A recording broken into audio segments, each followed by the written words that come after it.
Let's bring that beat back.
Not exactly clear whether they even truly exist or could be shown to in the physical universe.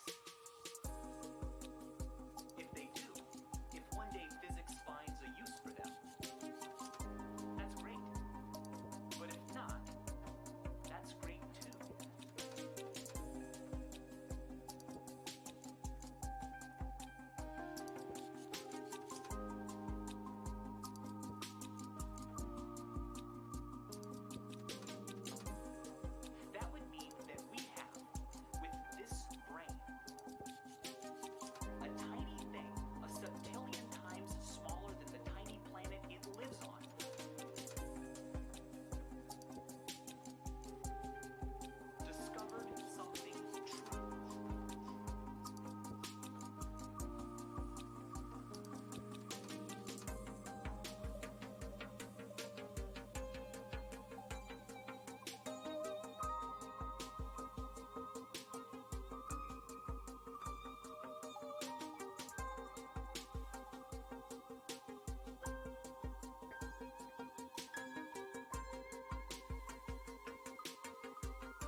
You know, you'd think I'd know how to push buttons by now. It's been like a year and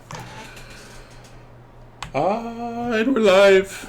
Good morning. What's going on, peoples? How are you? We're good. We're alive. It's 8:30 a.m. on April the 3rd, or the 3rd of April if you live in the other savage part of the world. And we're gonna play some D&D.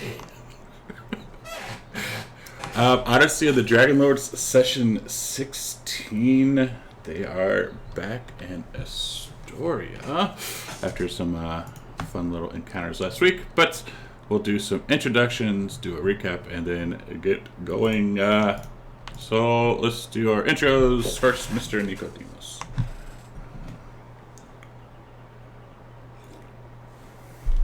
Nicodemus is a dwarf who used to be a dockmaster in Mitros, city south of Estoria, where we're at.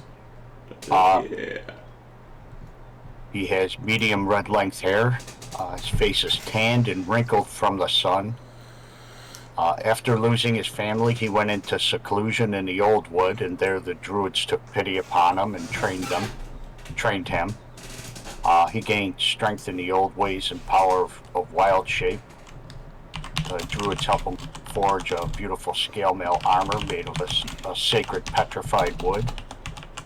And Nico also carries a scimitar, which he very rarely uses, and a wooden shield with a squid painted on front of it. Nice. Right, Mr. Corbin. Corbin is a mighty Dragonlord who was apparently betrayed by his people and is trying to figure out what happened and what his purpose is here with the Oracle. It's to stop the coming war, but now he's confused because everything he thought he knew is looking like it was a lie. He's been reincarnated as a small gnome, 3.5-foot kilt-wearing, bare-handed fighter barbarian who does not use weapons because that would make things too easy for him. Okay. You did use a weapon once, I just want to point that out. He uses javelins all the time. Yeah. He even has a lightning javelin. Yeah. I have to throw the pointy sticks when things don't come close to me. They're cowardly. You also use a great axe. Alright. It's also easy for Corbin. He never dies or gets hurt. Exactly. Yeah. Armitrius. Amitrius, without the extra R, is a centaur paladin from the Oath of Conquest, who was a former slave. He was then bought by a gladiator house, as they call it, trained up, and eventually won his freedom in the arena. But he lost all of his peak abilities and skills when he became a roaming drunk for quite a few years, wasting his money and his fame and becoming much less of a warrior. But something happened, and now he is a recovering alcoholic, and he's on a mission to slay the red dragon that burned his centaur tribe to a crisp. Yes. Arcadia. Arcadia is a ranger rogue. She is also an Amazon from the isolated island of Themis, where she grew up with not a lot of exposure or experience to men other than the ones she killed. She came to Estoria about a year ago to see if the rumor that her father was Pythor, the god of battle, was true. It took her about a year to figure out how to get into the palace, during which time she befriended a couple of rogues and learned some more stealthy talents, or I can't think of, I haven't had my coffee yet. Stealthy, whatever. Roguecraft. Thank you. Demetrius. Yeah. And so she's 19 years old, likes to keep a distance from both her enemies and people. Alright. Shammy. Vamos. Amos is a highborn human wizard with a goth aesthetic and a doomed legacy. Yeah, he has finally gotten a chance to get out of the sun for a couple days by going to the city of the dead. And so his sunburn has finally subsided a bit. And that's it. Right. And last but not least, Steve Tushis. Steve is a fighter sorcerer. He's mainly here for memes and bubblegum. He's all out of bubblegum. And he is Billy. All right. Arcadia, what happened last week? All right, I've had a sip of coffee now. Let's see what happens. At the last session, we continued our fight against the shambling mound, which was in the clearing in the forest. Nicodemus in the previous session had lit it up with fairy fire, and eventually we killed it. Interestingly enough, Arcadia killed it. Kyra said that still only counts as one. And Arcadia said, one what? And Kyra said, one kill. I always like to mention anything odd Kyra says, just in case it has significance in the future. Nicodemus finds 4 shambling branches and a shambling vine. And Arcadia finds a statue buried in the ground. And with the help of Kamos and his mage hand, they spend about a half an hour digging it out. And we find this statue that looks, interestingly enough, like Steve, who is, well, we were talking about he looked like Steve from our previous session, correct? Not Steve from this session. Correct. Yes. I mean, campaign. He looks like Steve because we are all living in the Engorgio verse, so there are crossover characters and people and also and places. So anyway, it looks suspiciously like Steve, who in a previous campaign we thought for months was just a normal person. Turns out he was indeed a god. And engraved on the bottom is something in an ancient language, which probably says Estophanos. Yeah, and everyone except Demetrius notices the very thick mustache carved into the statue. So that is a dead giveaway because Steve and mustaches were very much linked. Nyx, Arcadia's new Stimfae, returns and tells her that Zephyrus, the satyr who left us there to battle the shambling mound, fled, and he took the path away from Estoria, and we decide not to track him. Kyra can't go after him because she has an oath with him that they wouldn't attack each other. Corbin, on the way back to Astoria, starts to play the bagpipes. He's not having much luck doing so, and it sounds terrible, but he did say he learned to play the bagpipes from Roderick the Piper. We get back to Astoria around 9 to 10 in the evening. We hear music and people and partying and cheering. There's a lot more people there than before, and we realize it's the wine festival. Kyra kind of goads Demetrius into drinking, saying that wine is very good for you and it helps you forget things that you don't want to remember. But he ignores her. When we get into the Agora, which is the marketplace, Demetrius shoves people aside and they respond by saying he's hideous and are shocked he talks. He wants to buy a hair growth potion for his tail and flank. Fargrim's is closed for the party, so we go back to the apothecary where we originally bought our potions. We see a very familiar red-headed woman there, who we recall her name was Kit.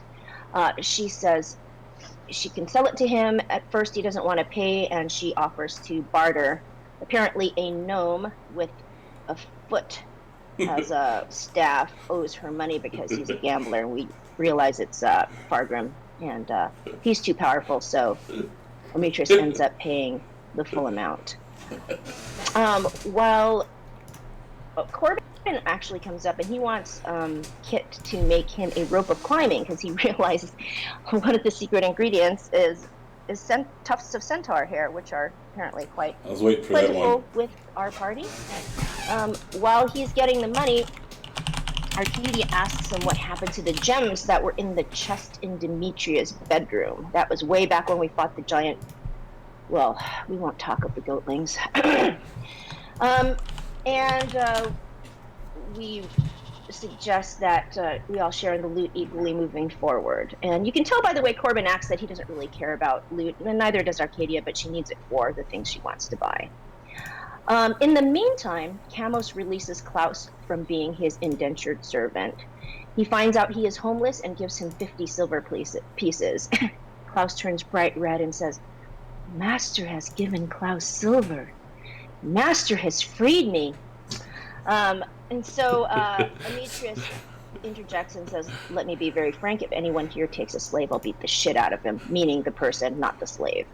When Klaus hears that, he tells him that things in Mitros have gotten really bad, that they now force minotaurs to fight against centaurs.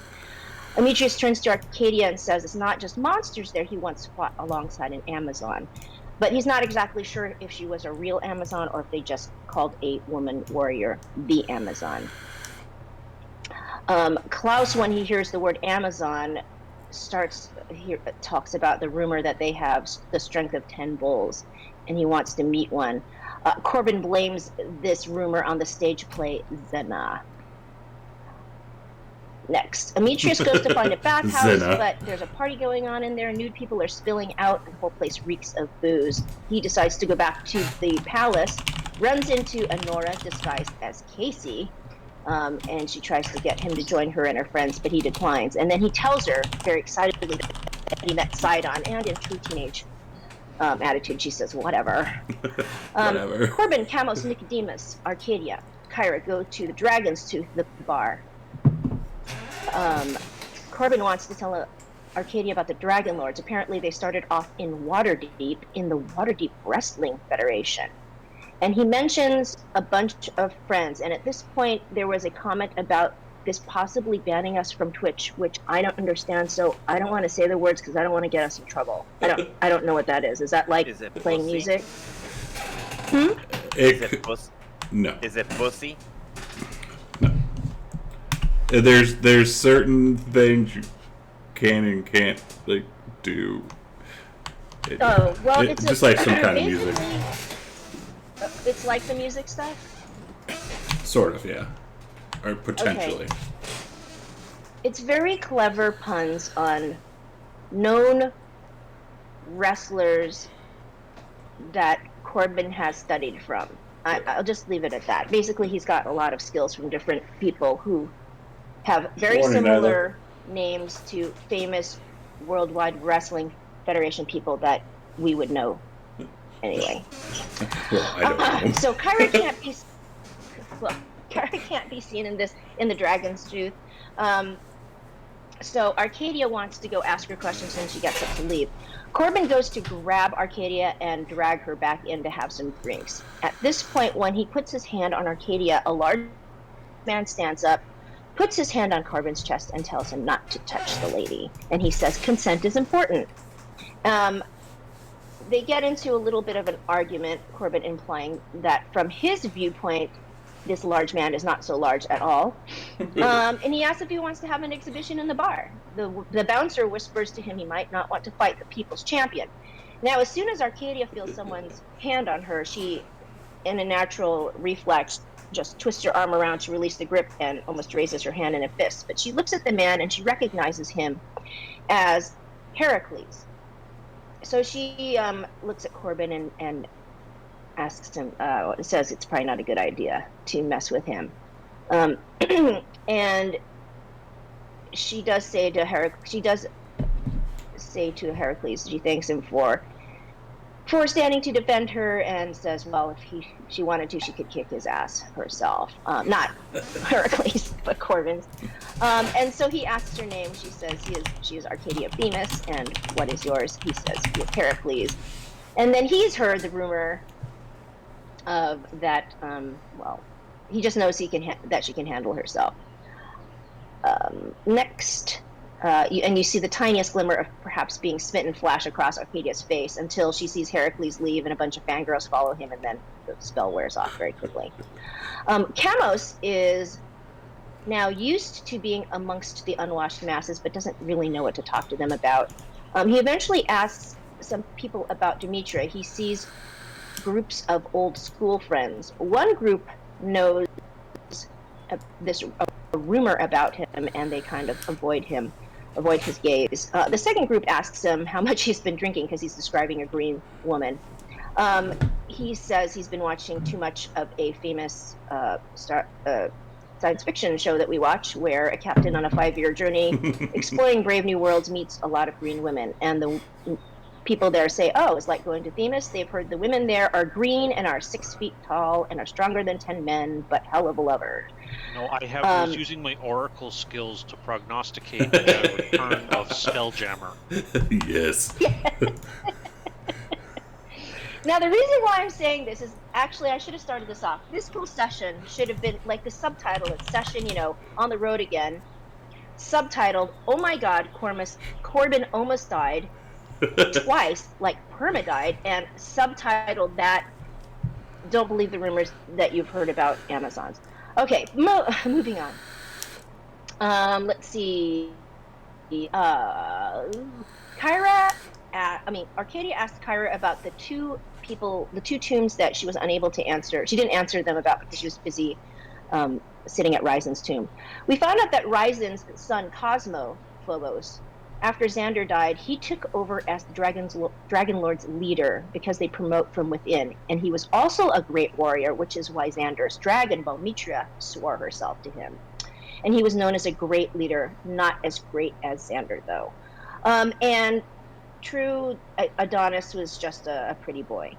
Arcadia asks why the Four Winds, which was the band that the satyr Zephyrus was part of, think she's Nina, and Kyra just says it's her pseudonym, that she couldn't tell them that she was really a god. So the 4 missing instruments are a lute, a harp, a flute, and a triangle. And Kyra then leaves. She says she needs to see a man about a horse. So she leaves, and Arcadia leaves. The rest of the party. So they leave after about an hour. The rest of the party, this is important, leave a couple hours, an hour after them. So as Corbin, Camos, and Nicodemus head back to the palace, Camos noticed someone following them. And it is a female wearing a party mask. Corbin casts an illusion of himself, and the Nicodemus and Camos pretend they're talking to him, and he doubles back. But he realizes that half of the people are females wearing masks. So now I personally think this is brilliant. Corbin speaks with small beasts, and what he can gain, he finds a rat, and what he can find out from the rat is they are happy because food. So then he tells them that the females in the crowd have lots of food and they should climb up their legs.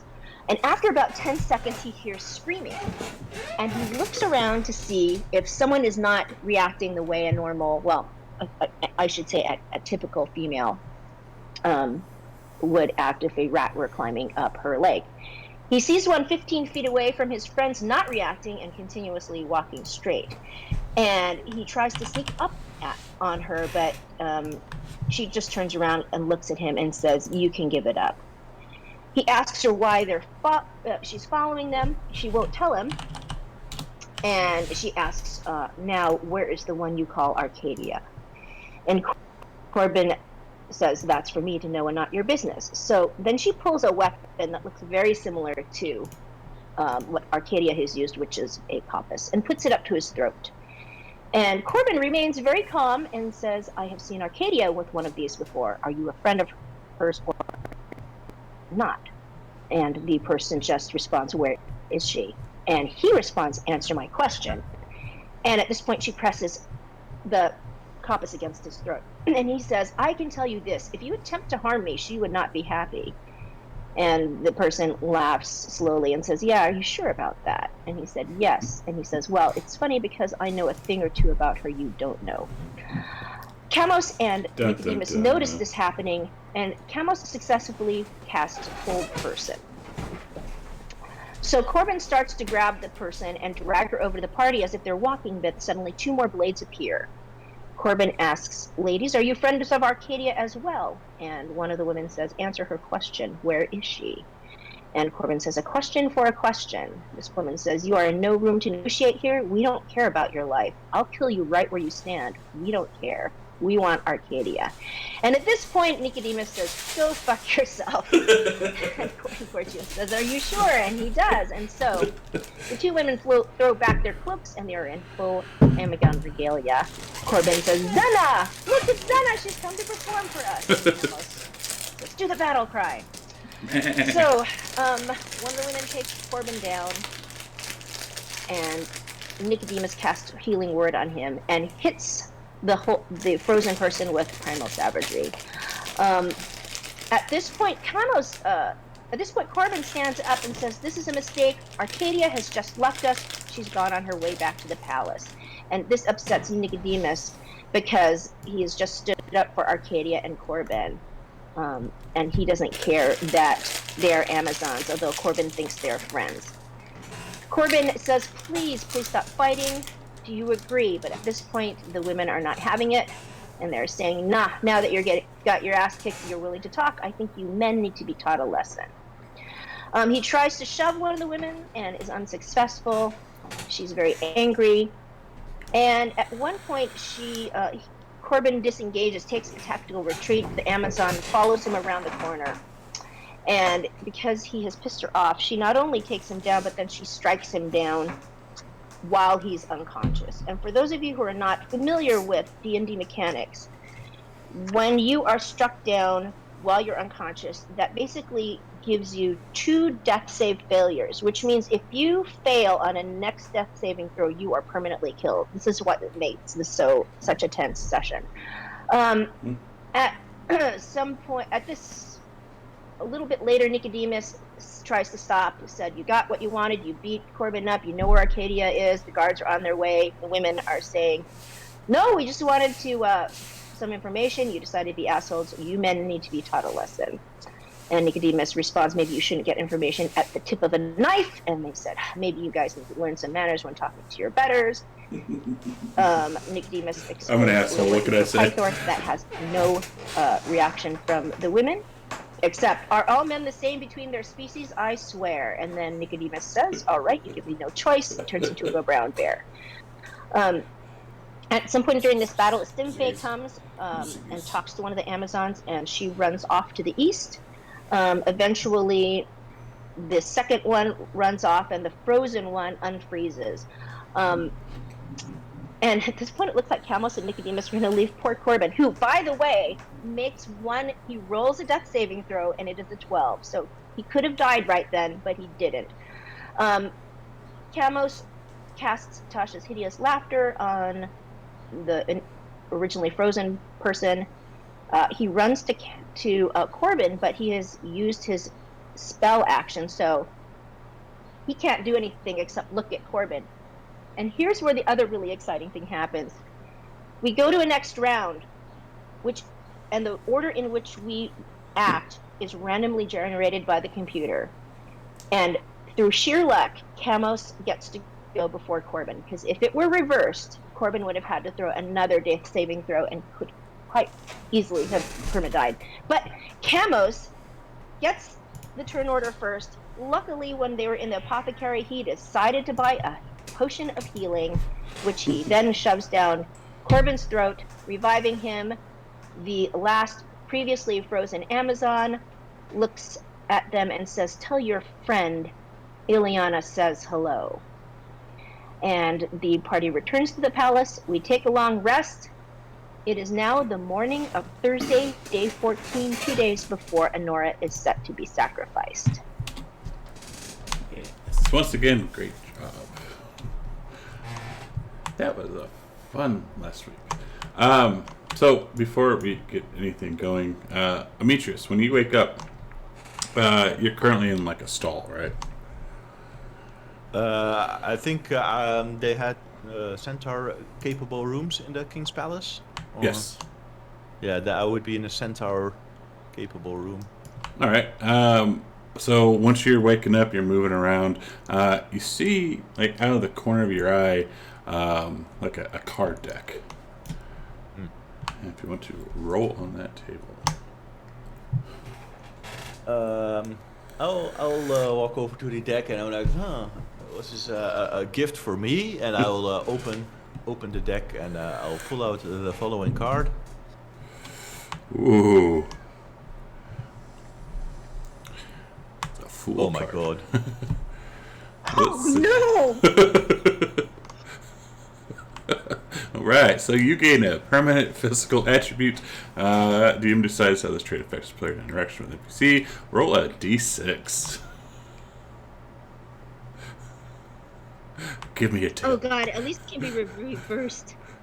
Oh, so you man. grow. So That's not so bad. yeah, so you kind of grow like a patch of scales on one side of your face. Oh god, Steve's fish penis is spreading. pretty much. I knew it. He's a lizard person.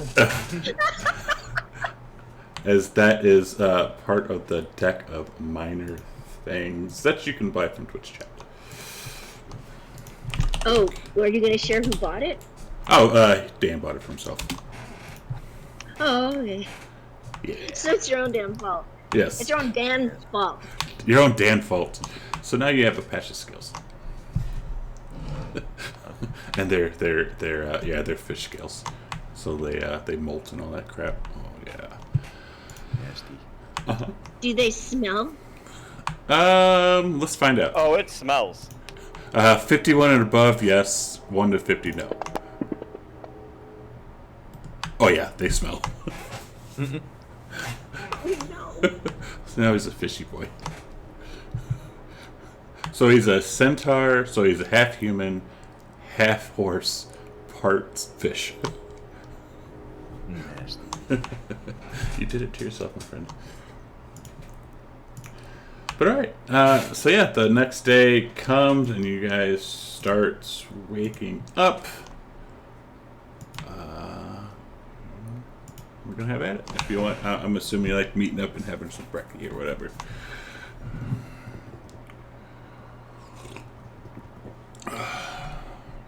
Yeah, we meet up for breakfast.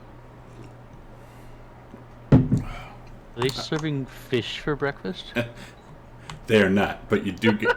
But as you're going into the dining hall, you do get a distinct fishy smell. Nico is used to this as he is a fisherman.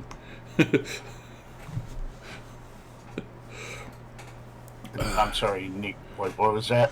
You would be used to it because he's a fisherman, right? Oh yeah. No, he goes right for the fish. Yeah. Salted fish. I You like. see Arcadia. Arcadia comes down, and you notice that she has bathed and repaired her armor. And Amitrius is in a frenzy. He's talking about being cursed by the gods. It's probably Damon's fault, according to him. Yeah, and tell he me shows- about it. He shows his doomed. face and he's like, I need to find a healer. I woke up, I found this weird deck of cards, and then this happened. It's not so bad. What do you mean it's not so bad? But I got another head. Oops. And I said, I look like a freak. Ah. I mean, what if it? Looks all right on you. You know, it's now you're like you've added that much more depth. You know, you used to just be part human, part horse. Now you are even a mare centaur. That's awesome. Demetrius, he draws his halberd. And he begins walking towards Kamos. He's like, oh, you think this is funny, don't you? You know what? Do you want me to lie to you? I assume Kamos dodges when Demetrius swings his halberd down. Probably Yes. splitting the chair that he sat on. He begins chasing down Kamos. Come here, you wizard! I'd be lying if I didn't say it was a little bit funny. And Demetrius is he's chasing Kamos down with his halberd, but he's a little big, so he's knocking over tables and chairs, making a ruckus. Yeah, I just keep backing away. I just can't help but smiling a little bit in that situation. Eventually, I give up and I walk over towards Nicodemus and I'm like, Dwarf, What can you do about this? Nothing. There's nothing I know how to do with it. Just leave it alone and don't pick at it. What do you mean? Doesn't look like it's going away. I need to undo this curse somehow. I'll find a way. Well, sit down and have some breakfast. My day is ruined. No. The day just started. And it's already going poorly. So, is everyone in here? I'm assuming, like, talking or whatever. Oh yeah. You're gonna. I kind of get a new chair. I'm really sorry this happened to you. How did it happen? I don't know. You said something about a deck of cards. Yes, I found it at my bed. Sounds fishy. I'll throw some food at Kamos. Do I manage to block the food that goes in? It's like I do that with actually using my hand. Yeah. It's up to you. Yeah. You can block it.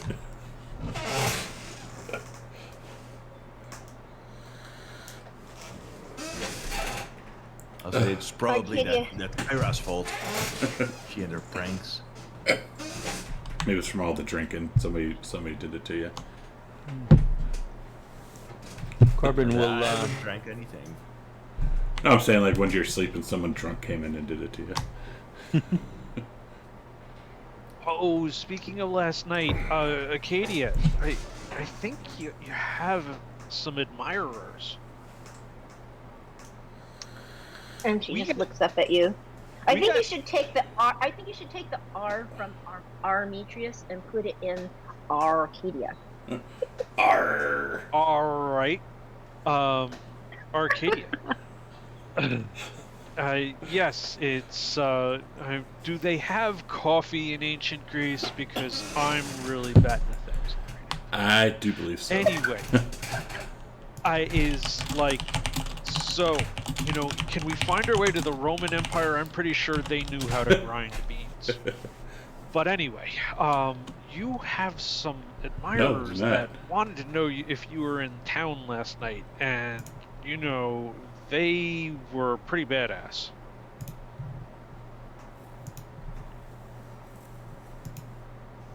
And she's. What did they look like? How did you know they're Uh, admirers? Well, first of all, they wanted to know about you. They were wearing masks. They were dressed like Amazons. All women. Carried the same weapon as you, though. Oh, Ask- what was that name? There was a name for the person. Oh. Ilya? Does that sound right to you guys? I have no idea what you're I was talking pretty about. drunk. Well, that's right. At this point, I'm asking Nicodemus by way of Dan, since he was role-playing the character last night. Can I make a memory check or something? Yeah. In the tower? Ileana, I think. Hey. Ooh, Ilion. Kamos, do you think that the name was Ilion or Illidan? Yeah, that's it. I'm going to say Ileana. And when Oh, no. the minute Corbin says that, or does he not say that? I say that. Yeah, the minute Corbin says that, you see. say it very Arcadia's surly. face. Sorry, how He does... said Ileana. Yeah, how does Arcadia react to that? She can't hide a shocked expression going across her face, and she immediately says, "Where did you see her?" In front of, what was it? The Dragon's Tooth. Oh, wait, we did not What- actually see her. Oh, I don't know if we saw her or not. Maybe we did. We were told to give you the message that Ilya says hi. And where were you when she said this? Outside the Dragon's Tooth. You know, it's like a stone's throw away from here. They were looking When for did you see her? Last night.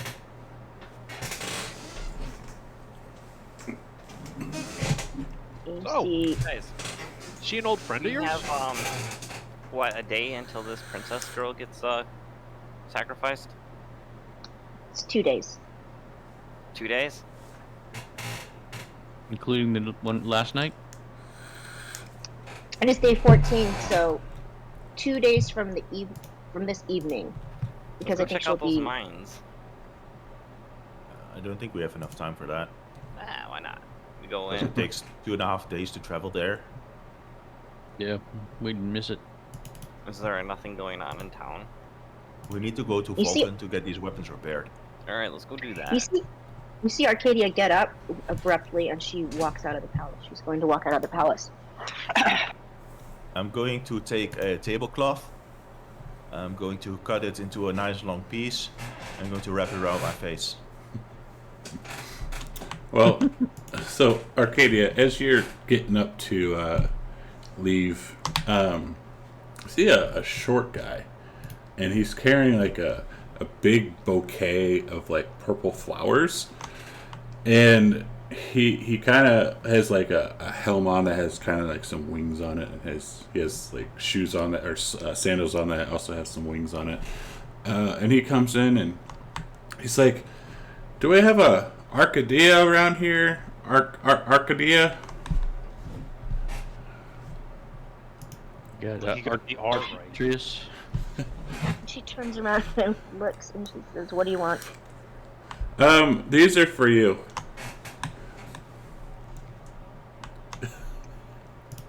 And she looks at him strangely, and she says, "Who are they from?" They wish to remain anonymous. But there's Obviously Hercules. a note in there too. Okay, and she'll take the flowers and nod at him. And she'll read the note.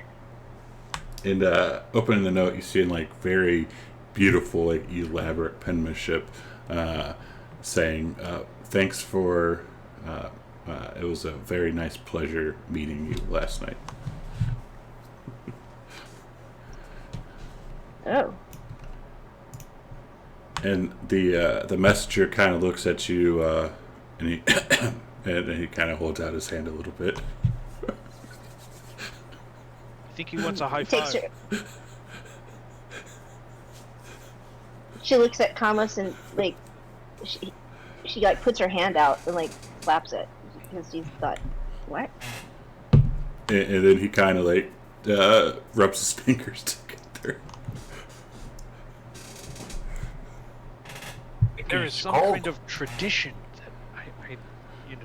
I think he's cold. He's rubbing his hands together. And Amitrus is not in the mood to play. He says, just give him some fucking money. Oh, and so she didn't know that. So she'll give him a silver piece. And he will look at you and bow, and he says, "Thank you for choosing Hermes Express." And he walks away. Oh, you've got a secret admirer. You see, you've never seen this, but you see Arcadia blush a little bit. And she's kind of stuffs the flowers in her backpack and continues walking out. And you see Billy kind of like staring at them. Corbin will yell at Arcadia and say, "Can I come along?" And she says, "Do what you want." Right, I will follow. Now, how does Corbin look today, anyways? He's got his ass kicked. Corbin remarkably looks pretty good. Something about being 400 years old and being brought back from the dead multiple times. You know, he's kind of like something he's used to. He takes it all in stride, right? Before Corbin goes, does he have any of the items that need to be repaired? Or does Arcadia? That is a good question. I don't. The shield or the Arcadia has axe? the lion, has the shield. Arcadia I has the thought shield. I had that shield. Oh, No, you gave it to me a couple of sessions ago to use. So Amitrus will say, Arcadia, wait, I need that shield. Well, I'm bringing it to Vulcan's Hall to be repaired. okay, and she gives it to you. No, I don't believe I have the axe. Oh, no, I have the axe, I see. I have my Crown of the Dragonlords, and that's it. I have the great axe. Oh, I would have a tune to that, by the way, Engorgia. Alright, I figured you would. You got an Just, axe. just put it in the party sheet. That's the axe. Amitrus is carrying it. I'll just put it in there for Vulcan trade.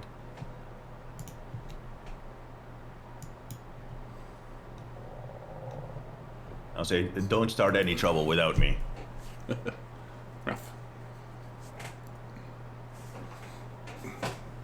So, Mr. Arcadia and Corbin are going off by themselves, or what are we doing? I'd like to come along for lots of reasons. Also involving not dying and sticking together as a group. Amitrus is going to Vulcan's Hall. Ooh. Okay. Yeah, that let's go sounds- to the Vulcan's Hall. Yeah, buddy. I will, on my way out with Arcadia, I will ask Amitrius to pick me up some pointy sticks if they have any. I'll see what I can do.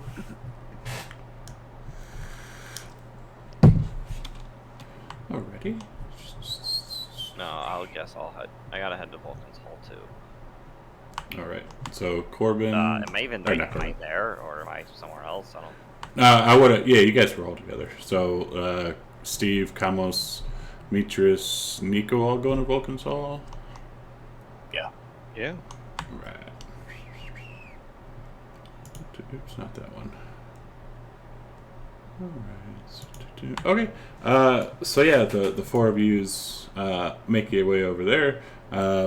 It is brustling. It's middle day. Wine festival's going on. People are around cheering and partying. And you walk in and you see your buddy Vulcan, and he is hammering away. And he looks up and says, "Ah, you made it! You're back." Amitrus still has a wrap around his face, but he's pretty recognizable. He bows towards Vulcan. Indeed, I'm back. Oh, Good to see you again. Laugh on the fish, boy. Whew. I was cursed, probably by Kyra. And she has been known to do that stuff before. We found some items that I would like you to take a look at. All right. What do we have here? I'll give him the golden lion shield and the matching great axe. All right. And as he looks at the shield, he goes, "Oh, where'd you come upon this one?" It was held by a minotaur guarding the tomb of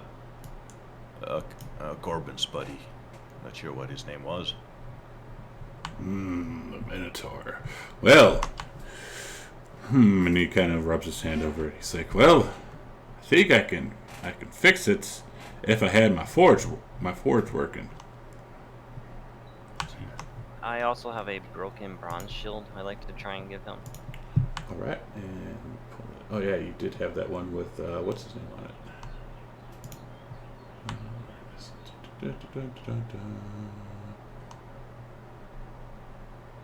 Where's that shield in your thing?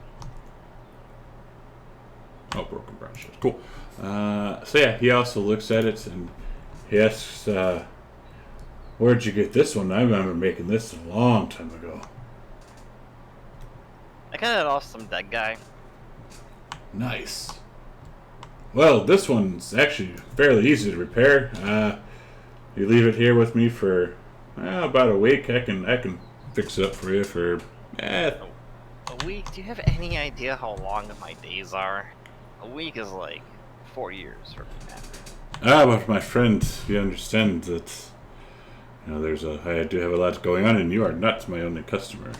Unless you wish to pay to go to the front of the line, that would be a little bit more money. Well, I mean, you're not really doing anything with customers without a forge, right? But my friend, you gotta understand, the Mithril Forge, that is where the magical stuff comes from. The regular forge, what I have right here, that's just for standard stuff. But if we fix your magical forge, could you hook these shields and weapons up for us? Yes, if you have my forge working, this shield would take me less than a day. I look at Demetrius like, guys, I think I know what we're doing for the rest of the day. We can't go to that forge. It's in the Mithril mines. Have to save the princess, or she's gonna be sacrificed in a day and a half. We can go there after we save her. This is pressing matters here. We'll We'll get make that it forge there. started soon. Believe me, that's probably our next stop after this. I'll ask Vulcan, do you have any javelins and nets for sale?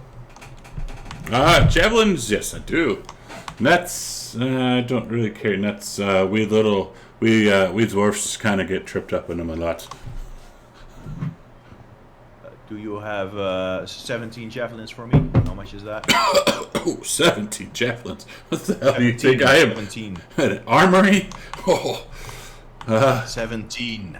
Yes, I heard you. I'm not that old yet. I have 10. Alright, I'll buy them. Right. Let me find out actually how much those are. Javelin. Oops, not that.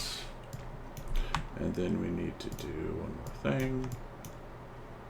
Where is my store? Did I turn it on? There we go. Shops. Bam. Bam. 10. And bang.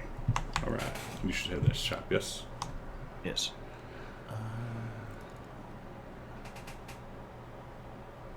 But. Cool. Alright. And then I will then. he'll look at you and he said, "You said something about an axe too, yes?" Yes, I'll also give him the great axe.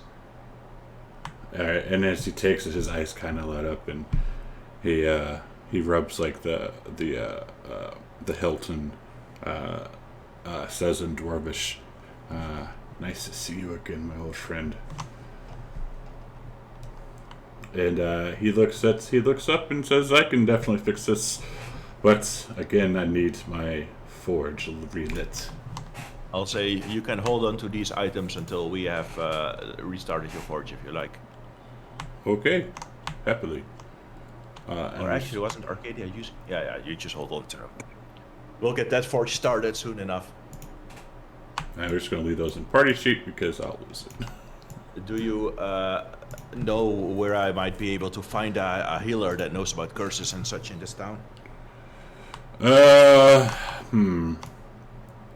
You might could try the Agora, but I haven't needed a healer in what years? It's probably 2,000 years now. All right, I'll have a look there. And he looks at everyone else. What about the rest of yous?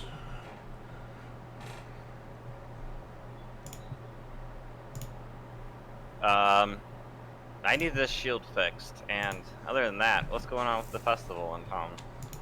Ah, my dear friend, I thought this was starting next week. It is next week. Jesus, that whole mine took a week. Not a whole week, but yeah, it's technically, like, if you look at the calendar, it's the 14th. It's like the middle of the week already.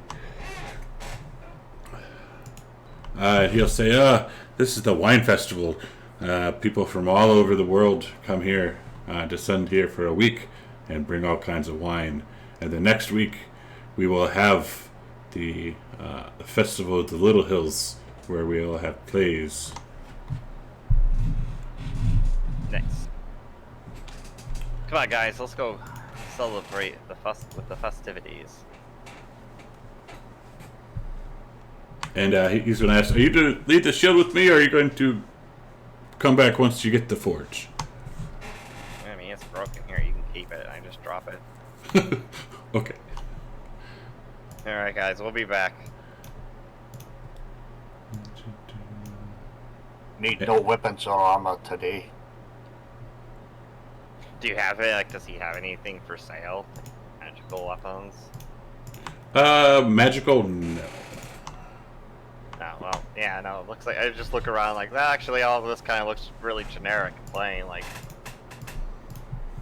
not anything we would expect to find in, like, a god's forge, but, you know. You see him, I guess everybody has to start somewhere. You see, I'm leaving while Steve says that. you see him get red, and he picks up that shield you just gave him, and he bends it in half. Oh. Wow, nice, nice. And he says, "Get me forge working, you little pissant, then we will talk." Got it. Yes, sir. Yeah, we definitely need to get that forge working. Maybe increase the quality of some of these. Oh. Daggers. Give me a dex save. As this shield comes flying right at your head. No, not your head, cause right at your stomach, because he's like half your height. Dex save. Yeah. All right, you dodge out of the way, barely. I mean, yeah. Ha ha ha! I see someone's partaking in the wine festivals. All right, buddy. We'll see you later. And he says, "Just be careful. Try not to pass out in the forge and burn yourself." Oh my god. You need Nico just throws his hands up and walks out. He's like, oh my god, he's poking a sleeping bear. Definitely not sleeping. When you just- see him, he's up. Just just saying. just be careful who you decide to aggravate. Not all of us have the patience to deal with someone like you." Whatever you say, Grandpa. Love you. Bye. And blow him a kiss and walk out the door. Okay.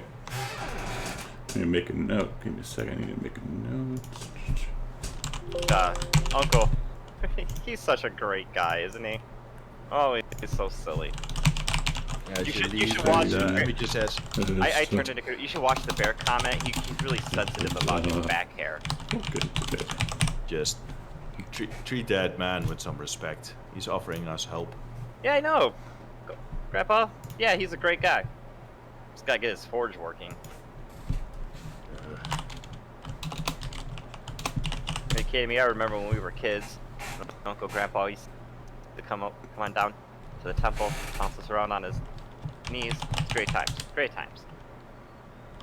You're babbling as insanely as usual, Steve.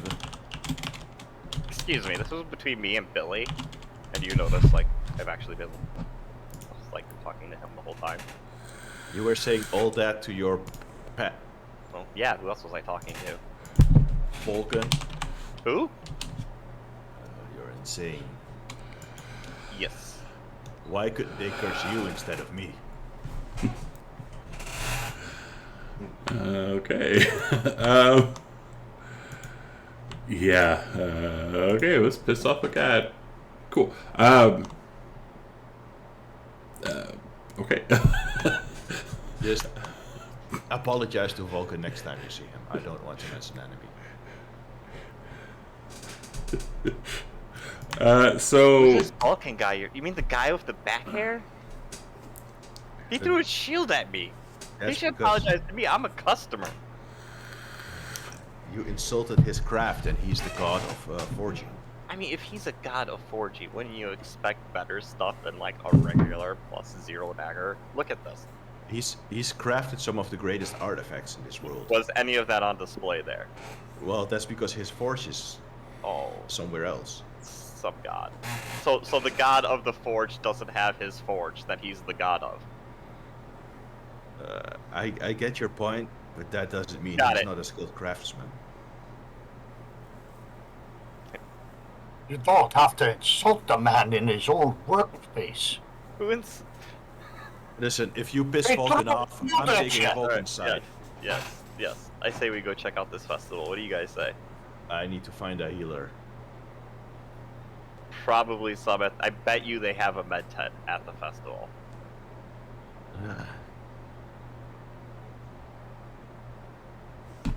So I would go to the Angora to buy nets and try and find a healer.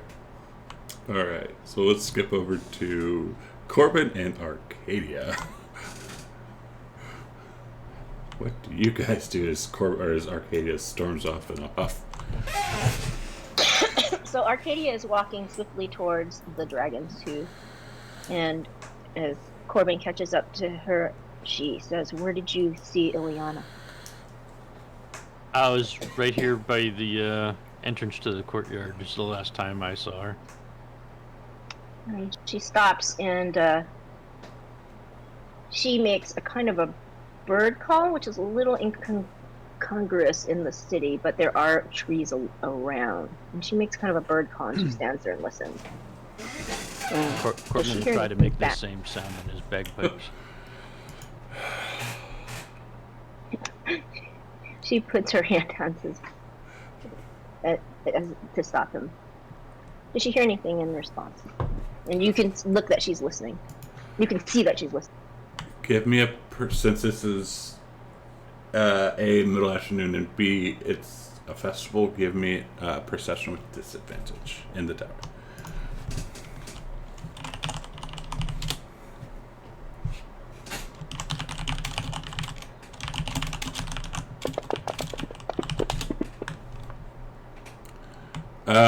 Corbin, you hear, you kind of hear like a,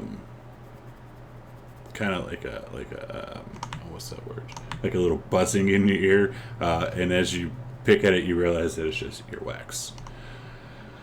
Arcadia, you hear a slight bird call, but you're unable to ascertain where it's coming from.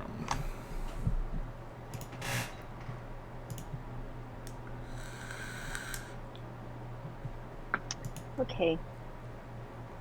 She looks around and puts her fist on her chest and just looks around, and then she looks at Corbin and says, "Where did the party go? They went to the forge? They went to the forge. Okay. Said It's let's right here next to us, actually. let's go in the forge. I need to get some bolts." Do we see them come out of the forge? You do. No, there they are. You see them, like, y'all, I'd say, like, y'all would be, like, right here, and then the rest of them would be, like, down here, like, just walking out of the forge and coming down that way. I will give Corbin 5 javelins. Sweet. I would say that's all they had. That should be plenty. Alright, so Corbin and Arcadia, you just walking past the hall and just meeting back up with the group, or what are we doing?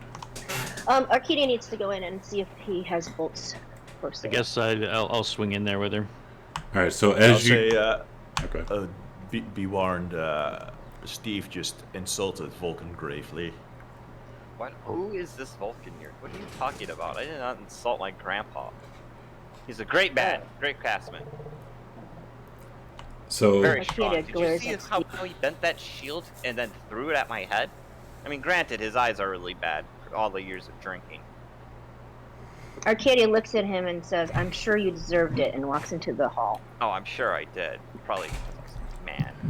So, Arcadia and Corbin, as you are entering the hall, y'all have to duck as things are being thrown about. Okay. Corbin doesn't duck. True. Yeah, y'all see Vulcan. He's very pissed off, and his eyes are like his face is completely red. And he's throwing shit around. I'll show that little shithead. And he eventually, like, he gets up to the forge, and it looks like he's about ready to tip it over, and then he stops and looks at you. What do you want? And she looks and says, "Master Vulcan, do you happen to have bolts for sale?" Of course I have bolts for sale, but they're probably not good enough for you because you're friends with that little twit, and they're not magical. She says, I am not friends with that person. You did take an oath with him. I've seen you with him before. Oops, not that one. You are like oath bound to my friendship. No to I share don't hear either of glory. the things. I don't hear either of the things that Dan or Steve are saying. I'm just gonna say she's not gonna respond to that, and she says, I am not friends with him. I've seen you with him before, and I've seen that little short one with him before, too. And it's funny that he's saying that because he's a dwarf. Calling him someone short. But yes, I have bolts. They're not magical because my forge isn't working, but I know you guys don't care about that because, oh, who cares about Vulcan, the god of the forge, blah, blah, blah. And she said, do not put the words of that imbecile in my mouth. I have all the respect for you, and I would like to buy some bolts because I know they are well made. I do not care if they're magical. How many do you want? And she asked, do you have 2 cases of 20 for a total of 40? Yeah, I could do that.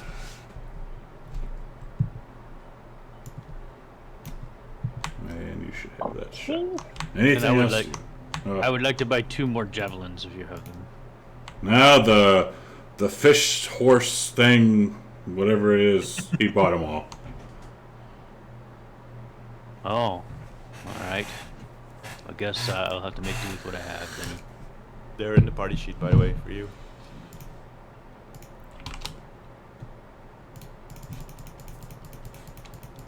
Oh, I see. Okay. Because there's a you can buy them individually, or there's also like a case or like a group of 20. Oh, is there? Oh shit, there is. Hang on. This is what I get for being dumb sometimes. There, that's better.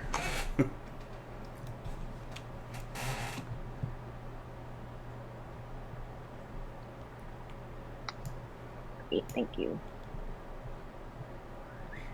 And he'll look. Now, what about the short one? What do you want? Nothing. I just came here with Arcadia. Well, if you don't want none, get out of my shop then, because I'm in a shit mood. I need a drink. I'm closing. And if Very you well. and if you run into my shit son, kick him in the face for me, will you? Who was your son? Pythor. Pythor? Mm-hmm. That one. The drunk, I guess it runs in the family. I think he'll turn it around.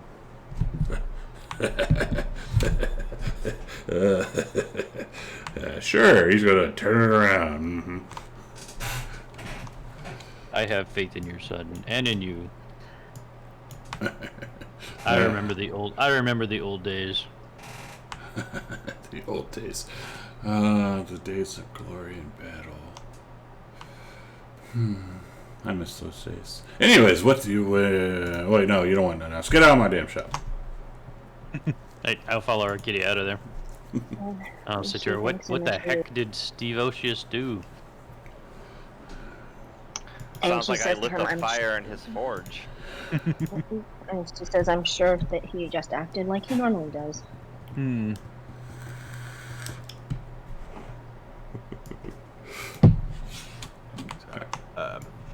When they get back, I want to buy some nets at Angora. All right, Corbin, Arcadia, you meeting back up with them, or are we going somewhere else? No, she's just meeting up.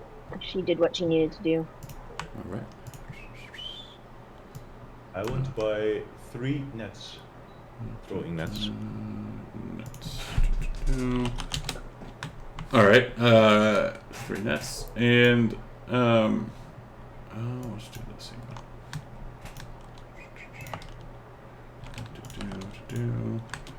And we'll do this. All right.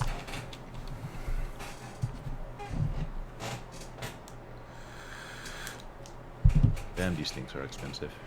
Yeah, it's kind of like going to New York and going to Times Square. Everything's more expensive. And since we're all in this little area now, everyone give me a perception in the tower, please.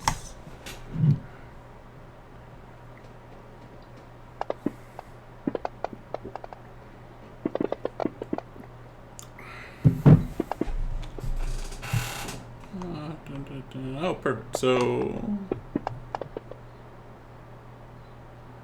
yeah, you would all, y'all see your good buddy Klaus today. Yesterday he was downtrodden. He was in crap clothes. Today he's actually in a real nice clothing, and you can see that he's hard at work setting up a small stall. Hey, Klaus, what are you up to? Master! No, not master. What? How are you doing? Equals. I'm doing really good, thank you. With that money you gave me, I was able to buy me a nice tunic, and I'm setting up a stall. And I thank you so much for the coin. Thank you. You're welcome. What are you planning on selling at your stall? Right now I'm starting off small because I don't have too much money, but I'm gonna sell some food, kind of like little foods, like finger foods that people can come and get, and then once if it does well, then I plan on moving to make some probably some either like carpentry work, or I kind of want to get into like jewelry making. Awesome. Well, I look forward to coming back once your stand is up and running. Yes, Master. Thank you so much. When you come back, I should have your money back for you too. Great. Excellent. It was a gift, not a loan, but we'll see how it goes. Okay. Yes, Master. Absolutely. Again, Okay. thank you so much. And if you ever need anything, I will always be there to help you. I will walk up to him and I will say, who's the best healer in this town? Whew. Mr. Centaur, I don't mean to be rude, but whew. I try to give him a gesture. I'll shove of, you like, down your stall. Yeah, Just yeah, tell like me. dial it down kind of gestures. I've smelled some before in my days, but the best healer, probably he goes by the name Peepor, and he should be down in the living quarters. Right. Where exactly? That way, and he'll point over here. All right. His name's Dr. Peepor. Dr. Peepor, very well. And just does. And That'll teach you to spend 20k points. and he'll say, anything, Master. You're quite welcome, but whew. But you need those for healing potions, Dan. Master, can I get you a trip to the spa on me, maybe? Keep it up, Klaus, and you're going to end back in that graveyard. Sorry, Master. I'll shut up. And then just thumbs off towards this Dr. Peepor. All right. What? I don't know what he's so angry about. I love the smell of his cologne. And I go looking for some pickled herring. Oh yeah. You could probably find those somewhere in the Agora. Absolutely. Meanwhile, Corbin's still trying to master that tune that Arcadia is whistling. I thought you didn't use lethal weapons.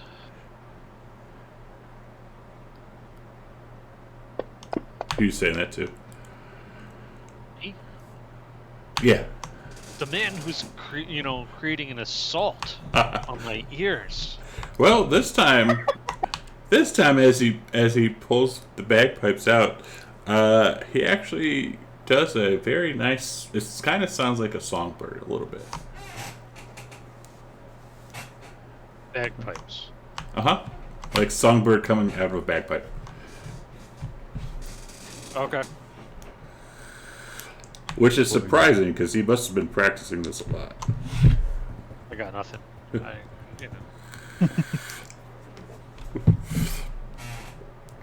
Corbin just 500 years of practice. Just a little bit more and I'll have it.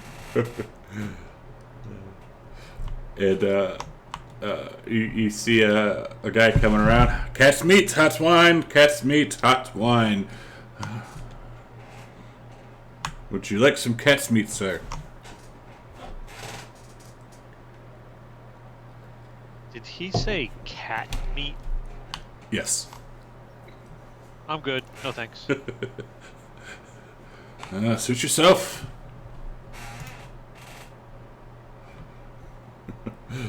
Nico waves off the cat's meat. He's got his pickled herring. Yeah. There's some good pickled herring, too. Alright, is anyone following Demetrius? Yeah. Alright. Keep the party together is what I'm aiming for here. Fair enough. So we saw how well that went yesterday. And is everybody else coming with us? I don't know. I think I might go off to this festival. Gotcha. How about, what about our Arcadia?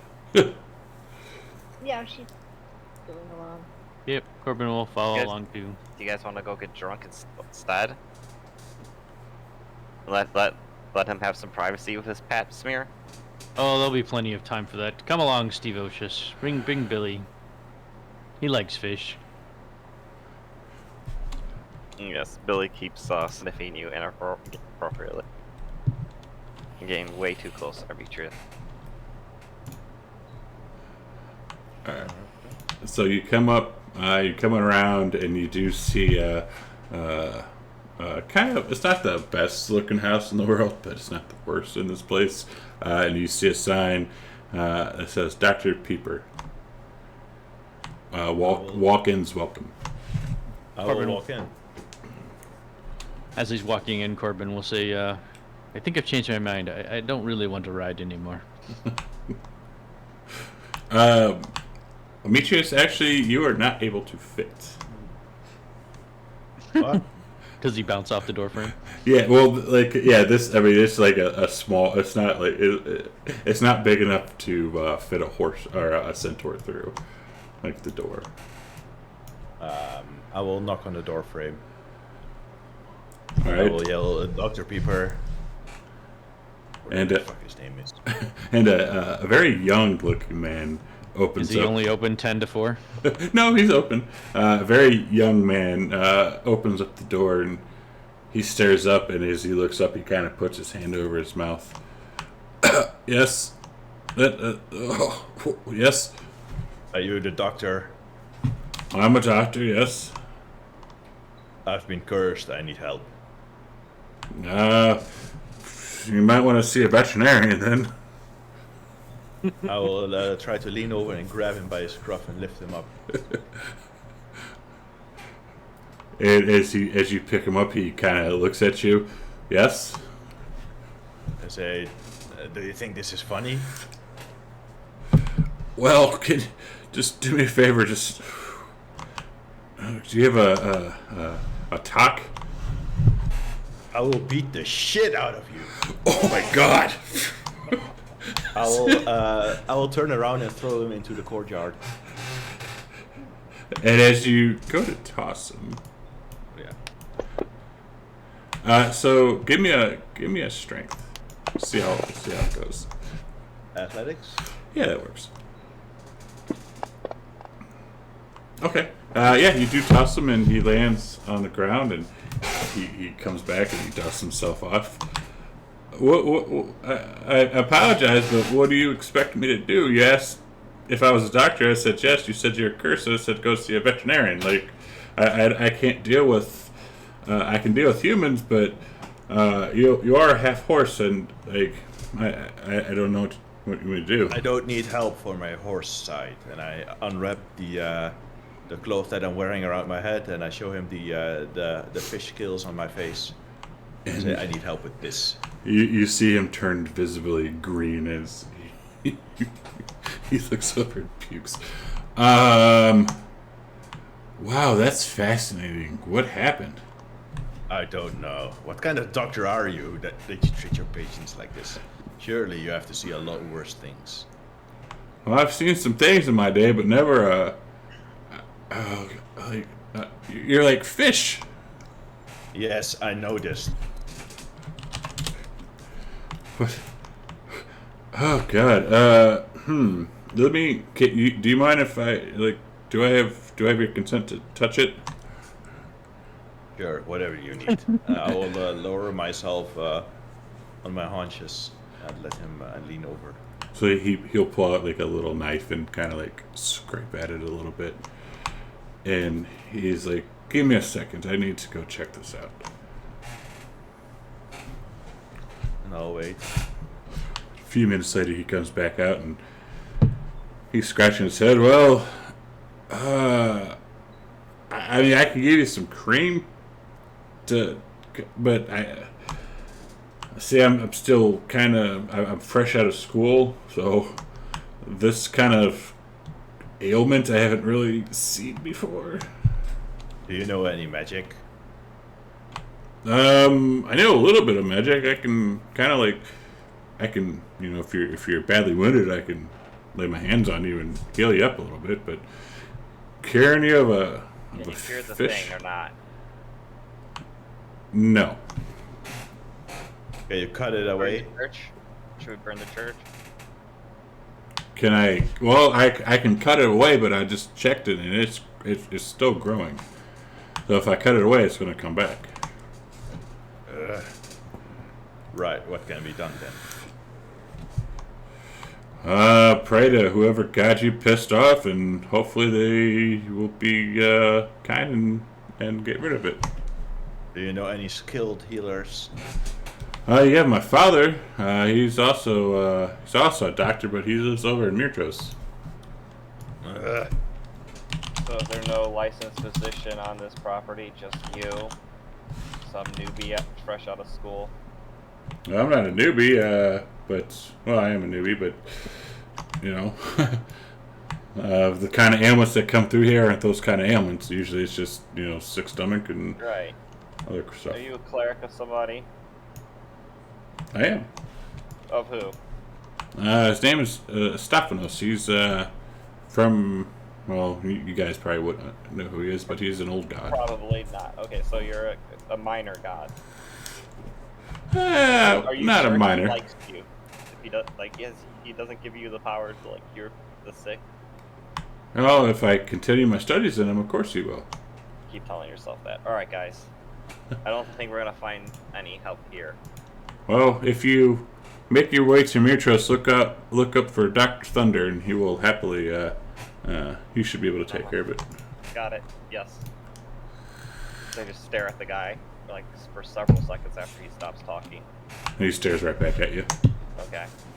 Yes. Anyway, guys, I don't think we're getting any help from this place. Should we just burn the church down and move on? I will put the wrap back around my face. I'll say, I have no idea what you're talking about. The doctor will look at you. What church? I look right at him. I don't say anything. Oh, you're one of those. Who? One of those people who like to talk to himself. I see. Let me ask you something. My Billy, he has this rash. Can we go? You guys want to go out to the festival or not? Sure.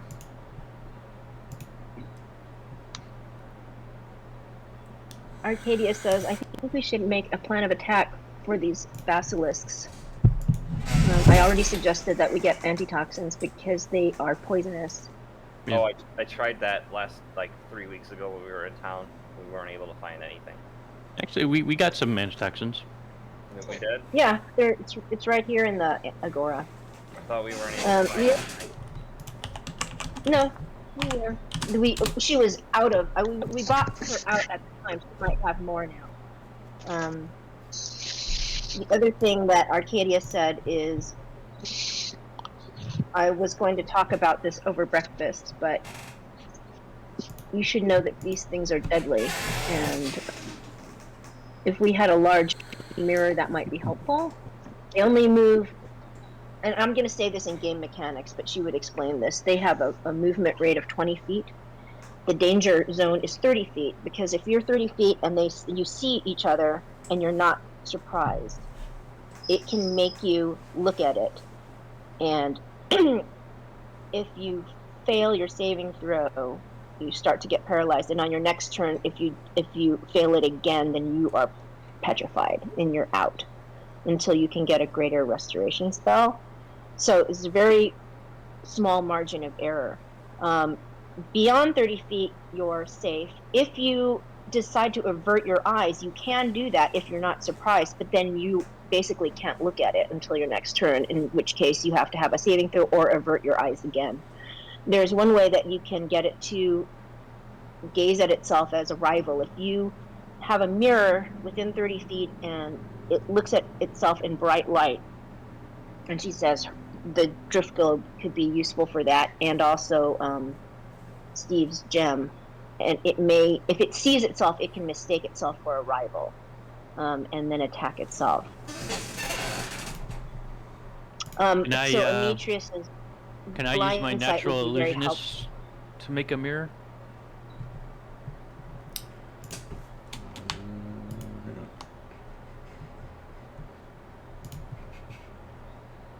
While he's thinking, the problem is that it will most likely be going after Honora, so we need someone in melee range, and Demetrius would make the most sense because he has blind sight.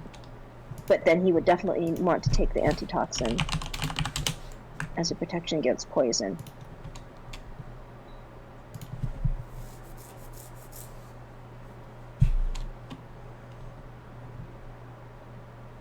So I suggest we use these couple of days to equip ourselves with whatever we can. Wasn't she supposed to be sacrificed outside of town on a rock there or something like that? Yeah, the Rock of Estor. Maybe we should check that area out too. Yes, we should, I think, because there's going to be some terrain around it, difficult terrain, I'm imagining, because we're right by it. So if we go down there, we can take a look at it. Minor illusion you created. Image can't create sound, light, smell, or any other sensory object or effect. So you could typically make a mirror, but it wouldn't really do. It wouldn't reflect anything? Probably not, but I'll look into it. All right. I was also going to ask Vulcan, except he's angry now, if he could craft a shield with a reflective surface, so you could use a shield as a mirror. Or if he could polish up the golden lion shield or something in order to have a reflective surface that would act as a... I think I remember somebody doing that story, like Mason or somebody like that. I could carry such a shield into battle. I can wear a blindfold whilst fighting the basilisk.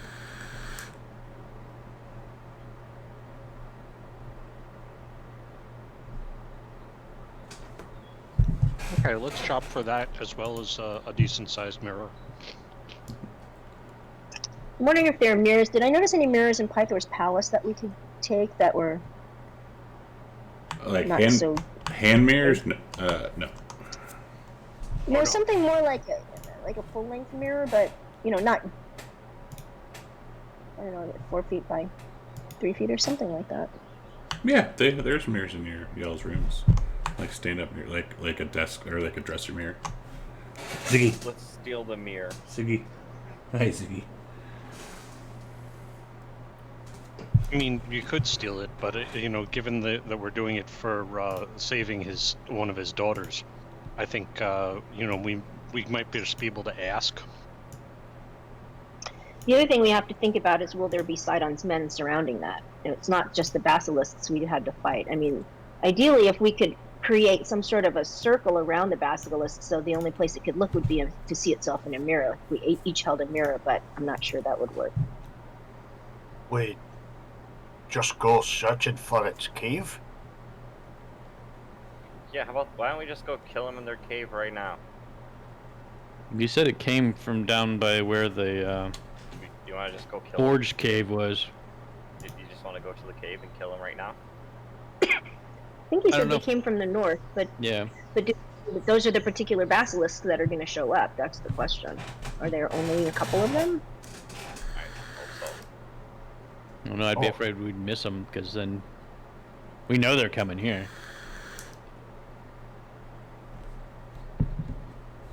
We could Wait, go to the have- north, and I could track and see if Yeah, I. we have a good idea of where they're from.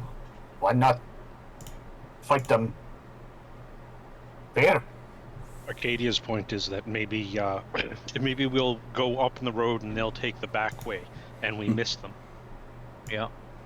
No, well, I mean, I don't know if how many basilisks are coming, or if there's only, or if they have ones that they can control that they're not wild. I don't know where they're getting these basilisks and how they get them to come to the rock. Maybe we because should they're not ask somebody particularly- in the city, like, how they come. Do they come through the city, or do they go around the city? Python, no. Perhaps Python knows.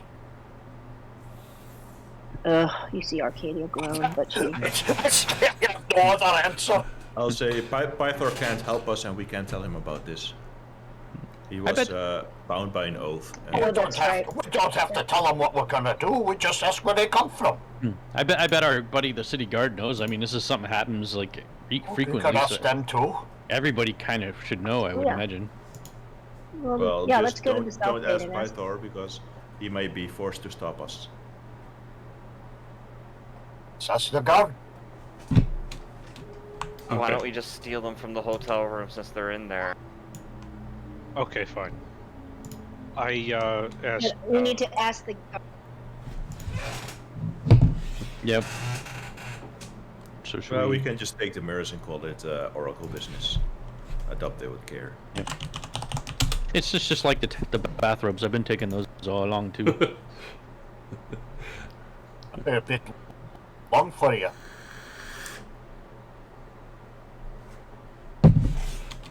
So we're gonna go talk to the city guard. Yes. All right.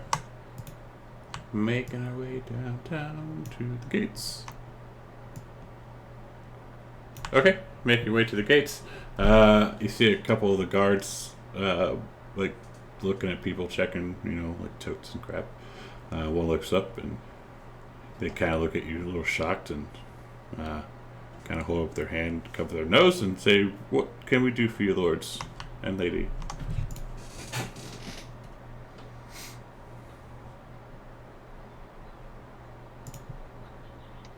Arcadia goes up and.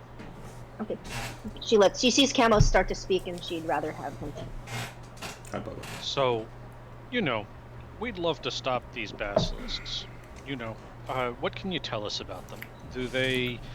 Is there only one basilisk in town, or do you think like it's a different one that comes every time? Well, there depends on how many sacrifices that we have for the day. It's usually two per sacrifice. But if you're talking about the one for tomorrow, I'm assuming it's probably going to be a little bit more beefed up, considering the circumstances. And he holds his head down a little bit. But You know where typically, the cave is? the cave, no. But typically, they come from the north, and then they come out of the river.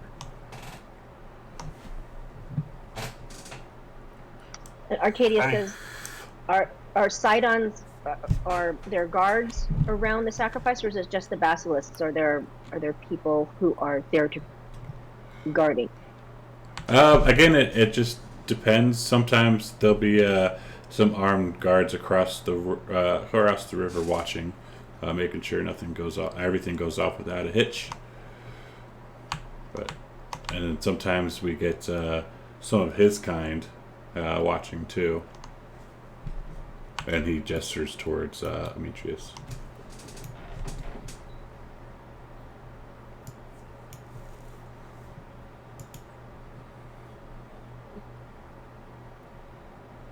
side of along the the river. And she says, "Is it the far end of the river, the west end of the river, or closer here to our side?" Is where those guards. They usually appear like on the north side of the rock. We can't see it from here, but if you picture the rock, it's like the north side, and then they kind of come up from there and do their thing, and everyone cheers, and that's it. And she says, "Where are the guards usually stationed? Are you said across the river? Are they on the west side of the river?" Yes. Like they don't come into the city. They kind of just stand out and watch. The Basilisk are swimming, or is it really shallow river? It gets deep, but you can swim in it. Oh, if someone of your stature, you're just gonna sink. But the horse should be able to be fine.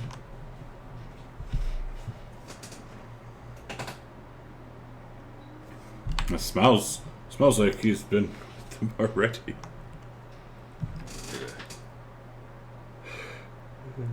Buy some perfume for you.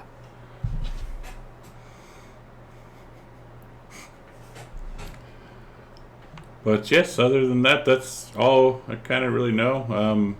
And he whispers, he's like, I try not to attend them unless I'm on guard duty, then I have to, because I don't really agree with it, but such is life.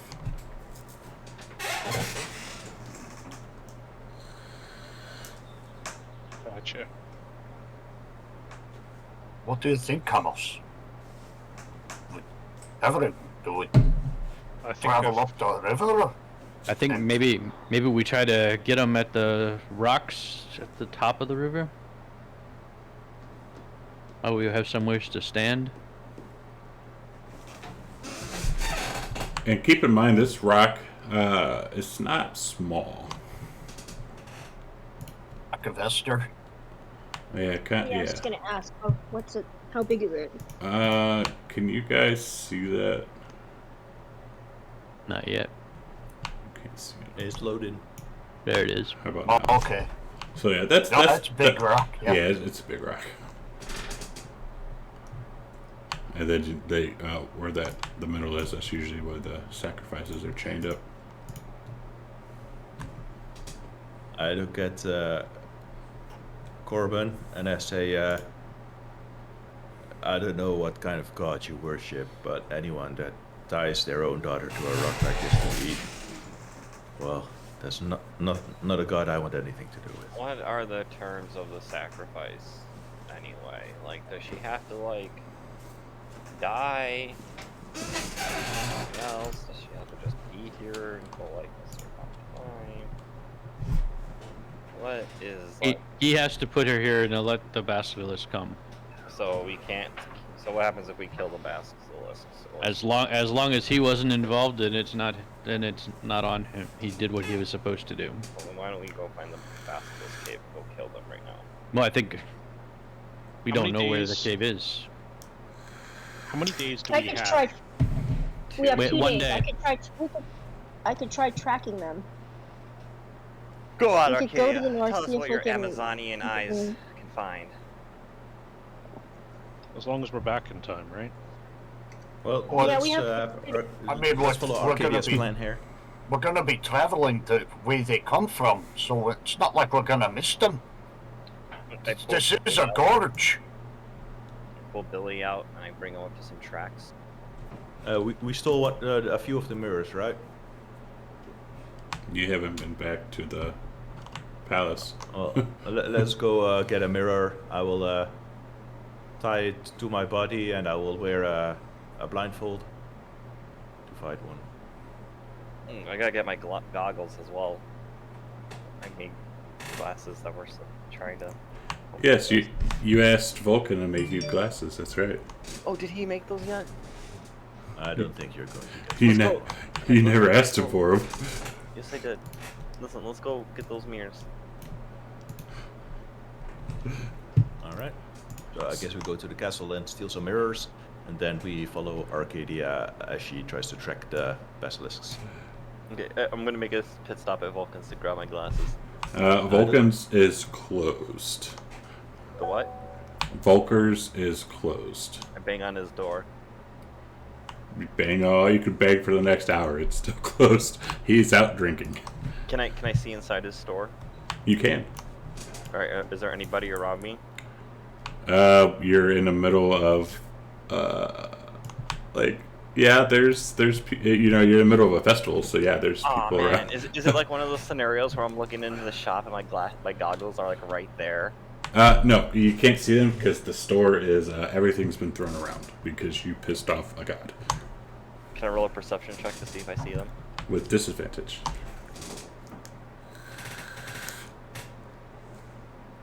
Hold on, where's my perception skill? Oh, it's the dice, not the dragon icon. Come on, 4. No, Do I see him? you do not. Guys, I say we burn the forge down. Alright, fine, let's just go. Never mind. Yeah. Keep in mind, you pissed him off, so the chances to get those anytime soon are probably slim.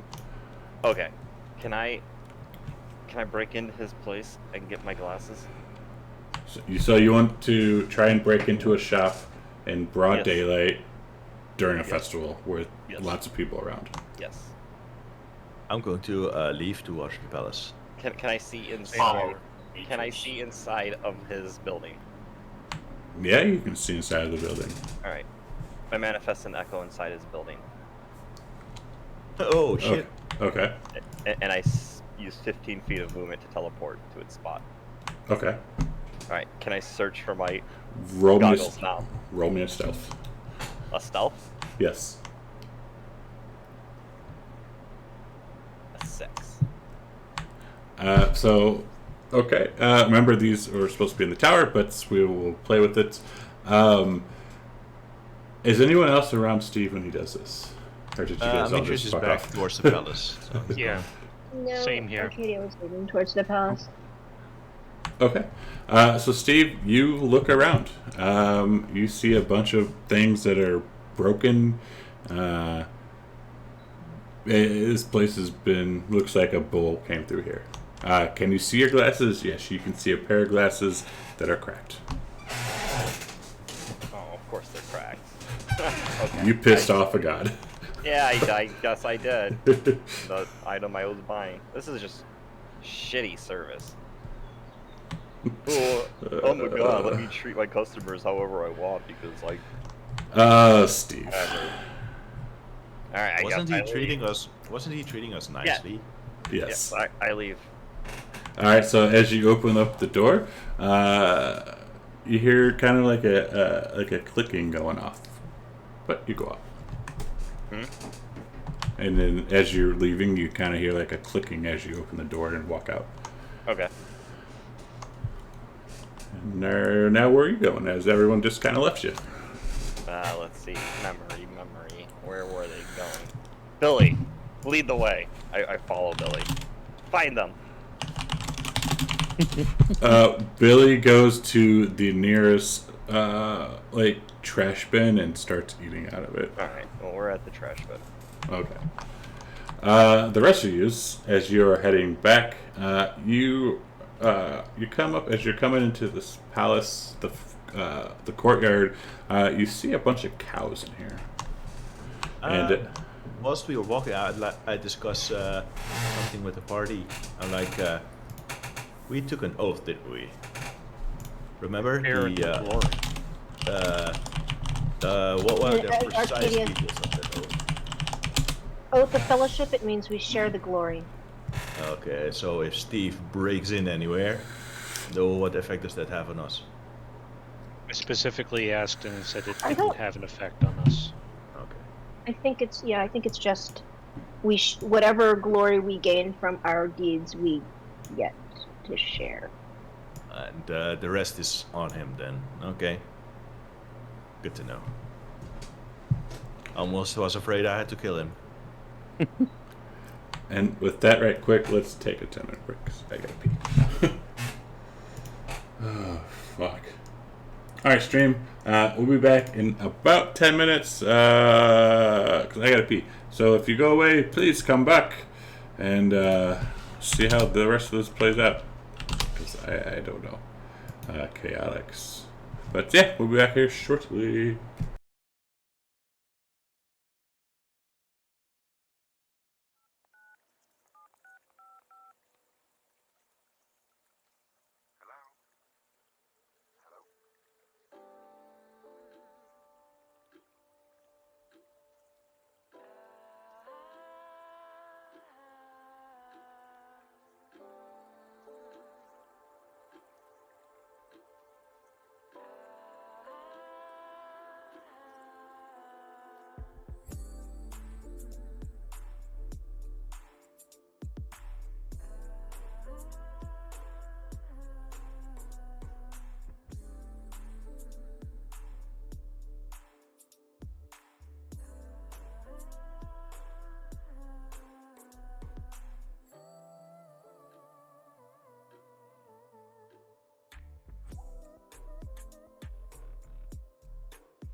back. that, and then Sorry. do that, and we are back.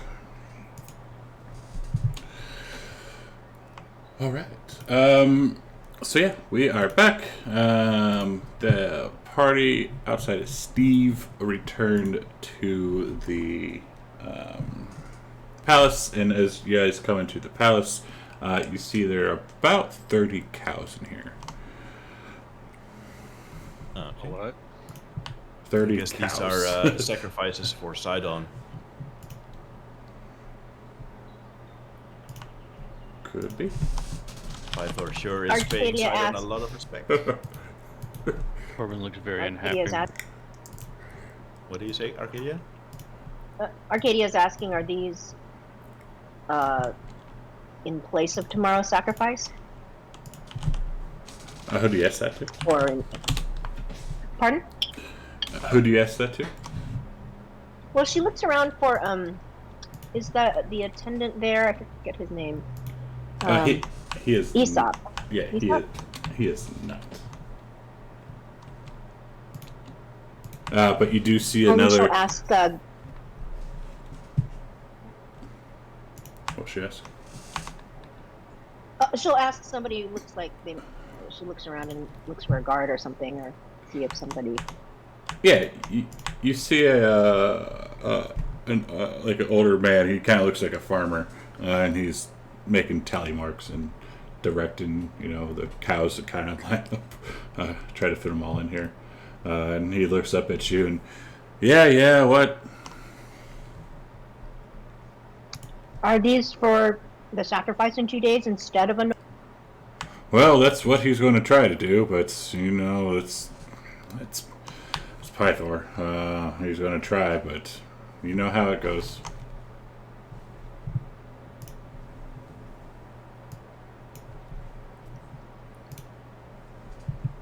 How will he know if they're accepted instead of an...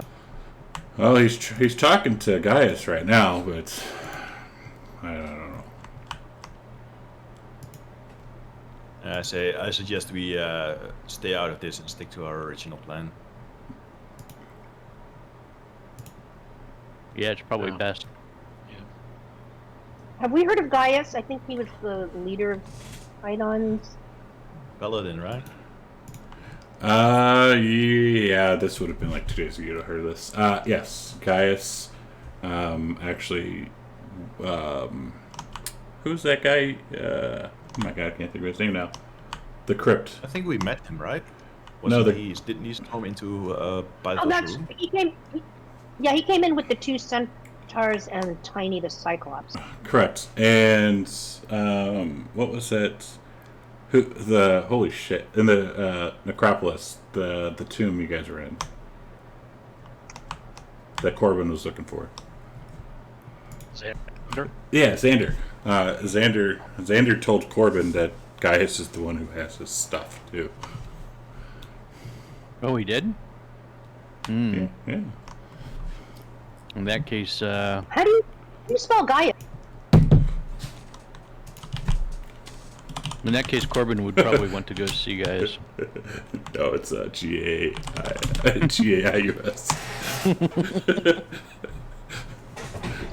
That's right. He's under the command of Sidon. I was searching for him in my notes, and I didn't spell his name. But you also said this. He also said this stuff was on an island, right? Correct. No, Yeah, so in that's- his room on the island of... Yeah. So there's no point in talking to him right now. Yeah, so let's get those mirrors and let's find those restless. Okay.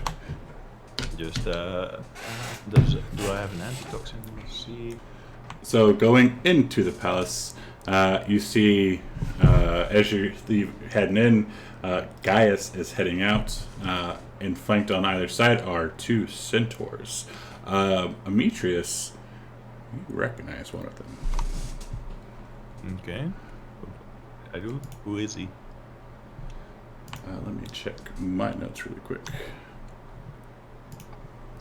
Does Arcadia recognize them as the same ones you saw earlier with... No, this one is a different one.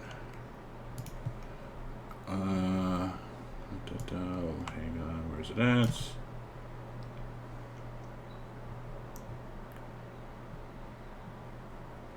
Oh, I'm sorry. It's not. It's one centaur and one man. The one man, you know who he is.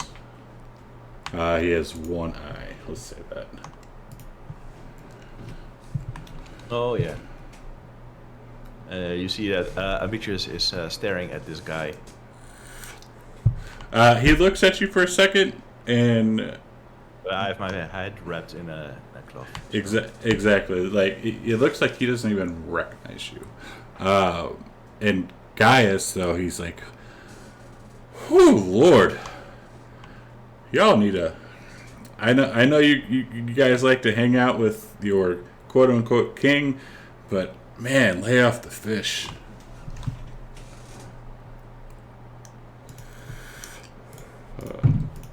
That's what Gaius looks like, by the way. And as he's walking by, he kind of pats Corbin on the head.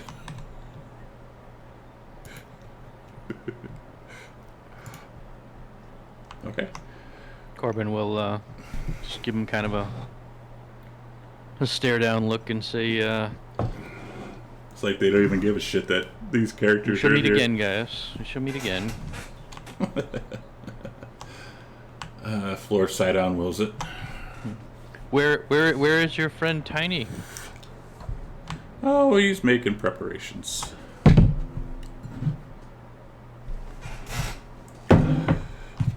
But have fun with your king and your cows.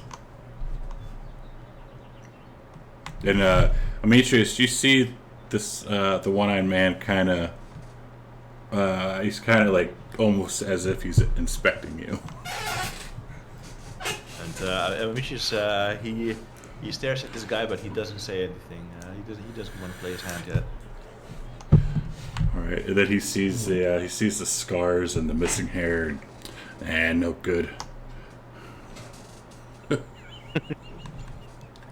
Yeah, Amitrus does not look happy, but managed to hold himself back. And he smells. Holy shit! they'll walk out. All right, I guess we're just going into the rooms to get the mirrors. That's all you guys really want to do. Okay, you go in there. Like these are what 4 feet by 3 feet, 3-foot mirrors. How many do you want to take? I'm just gonna take the one from my room and tie it to my back. Getting the impression that's too big for me to carry. You could carry it, but traveling with it to who knows where, maybe. Whatever happened to your ass, Kamos?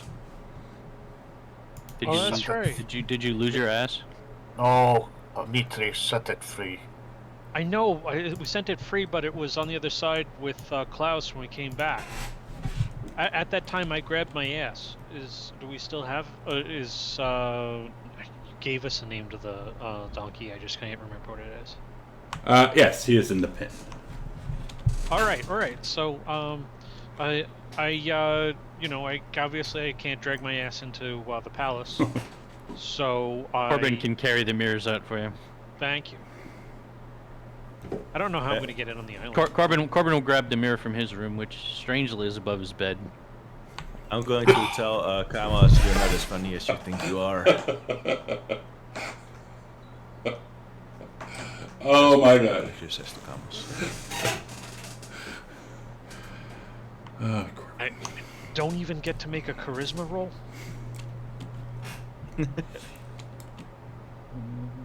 Okay. I don't see why not. You know what? It's all good. Okay. Yeah, he's just talking about the ass jokes. But it's, wait, I got a sound for that. Aha! Alright. So the 5 of yous, do you get a mirror for Steve? Does Arcadia get a mirror? Or how many mirrors are we taking? I'm just taking one for myself. not grabbing. How many does it look like the donkey can carry? These aren't heavy, so they're probably maybe 10 pounds. So I think you could fit two or three of them.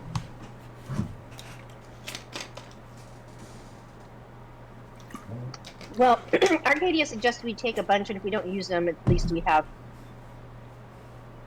Then we won't use them rather than falling short. So she'll grab one from her room. Okay.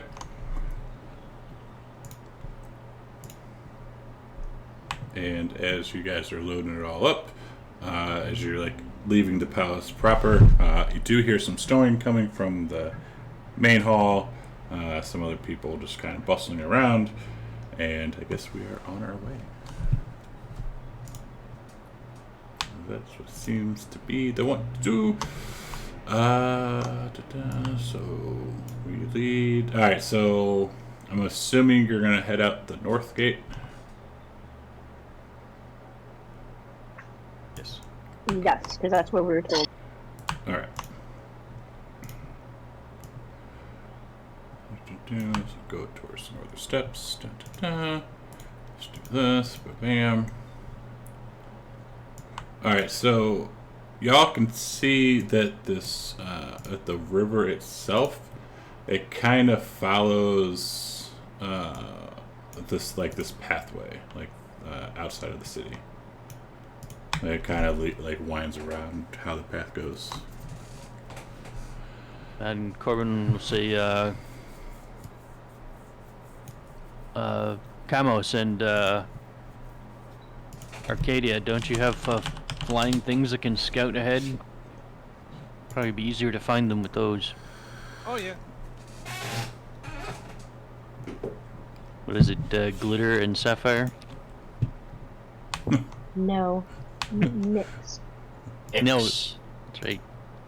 Stevie. Gold and sapphire. All right.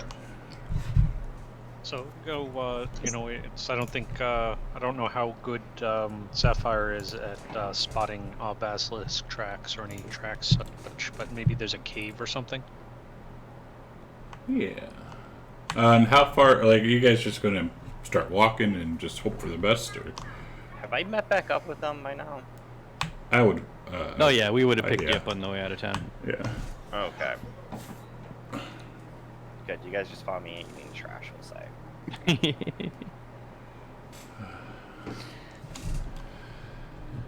Any suggestions, Arcadia? She says, I'm gonna tell Nix to look for basilisks. I'll describe them to her and have her look for them. And she can go in a 1 mile radius, so she's gonna send her up there.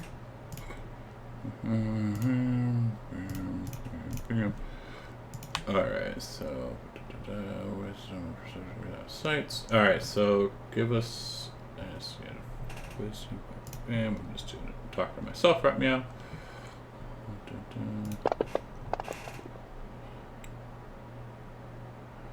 Alright, so the first mile, so like right outside the city is when you're gonna set her free.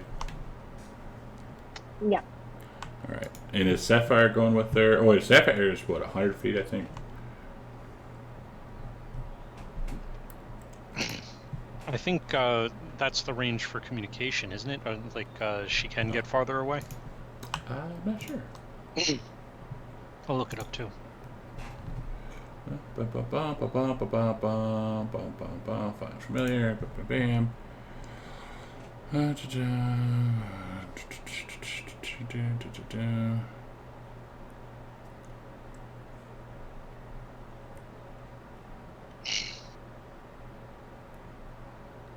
Yeah, she can get outside of 100 feet. She just can't communicate telepathically then.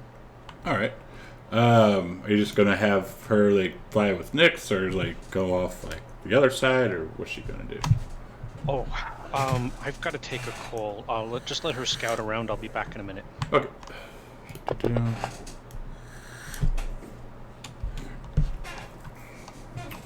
All right. So after the first mile, Nyx will come back, and will say, like, chirp that she didn't find anything. Sapphire will also communicate that she also didn't find anything. Okay, Arcadia's going to look and see if she can find some tracks at the same time while they were away. Okay. You see a lot of tracks. God, Steve. You see horse tracks, cart tracks. What did I do? Human tracks. IRL, Steve. But not basilisk tracks. Any centaur tracks? They said there were centaurs with them sometimes. Yes. AKA horse tracks.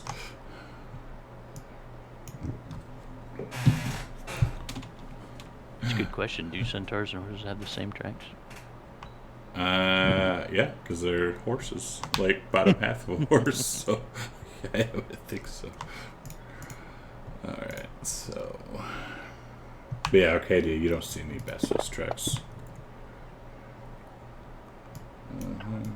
If I backtrack towards the river and look along there,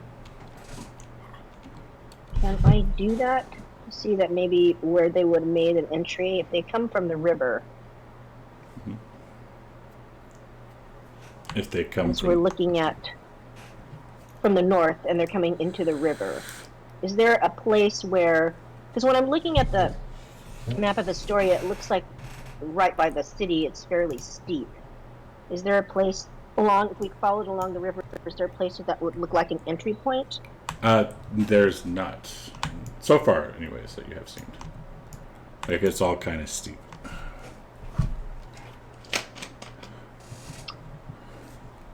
Well, she suggests that if it's this steep, we should follow the river until it looks like a place where they could get into it. Okay.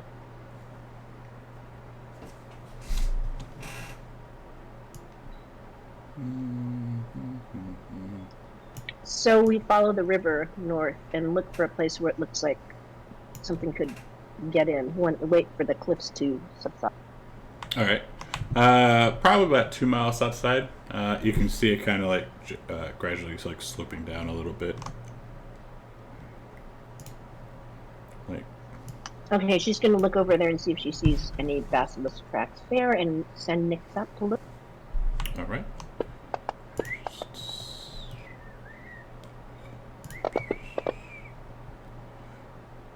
All right, so you do see tracks down by like the river's edge, and then they also kind of like lead up onto the walkway. Is that kind of what you're looking for? Yeah. But like basilisks, no. These are like humans. Like kind of like a good fishing spot. Okay, I'm back. Sapphire fixed everything and found out, where they are, right? Not yet. Oh, Still okay. looking. 2 miles out, right? Yeah.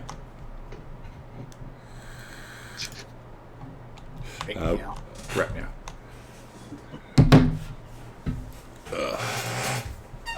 I'm sorry. Was that a joke? Like, we found them. Yeah. They're 2 miles out. No, you haven't found them yet. Still looking. Essentially, like you guys kind of traveled along like the edge until the slope kind of like the rocks kind of went down to the river, so you can look for tracks too. Okay. As long as we, I figure we're good as long as we can get back, at least a couple hours before when the sacrifice is supposed to happen. A worst case scenario. Yeah, you got about about 30 hours because it's like 1 or 2 right now, the day before. Okay.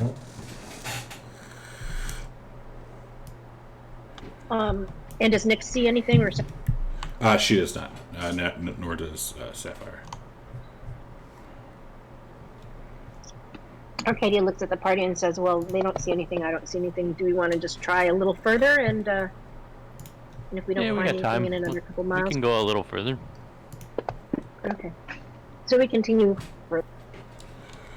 No, none of the guards had any information or any of the thing. We don't. We tried, but Are they we did heading? no. Are we heading in the right direction, guys? Oh yeah, they definitely don't come know. from the north. All right. Or we're pretty sure anyway. They come from the north. The number of basilisks depends on the number of sacrifices. So it's not like there's only one basilisk. Why don't we just set up a sacrifice of our own? Let's tie Steve to a rock and see if that works out. I like this idea, and I can like cut myself a little bit and start bleeding out, give them the scent. Just right where you're at.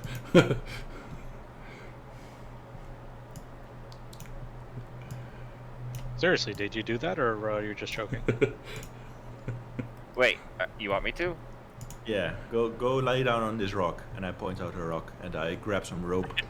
All right. While he's grabbing the rope, I'll like start making little cuts along my shoulder blade and like arms.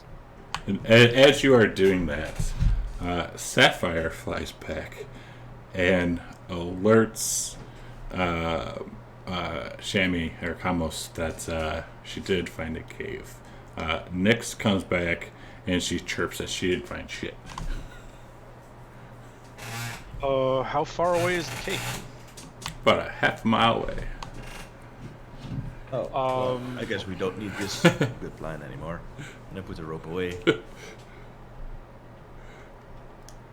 Okay, well, just because we found a cave, you know, it's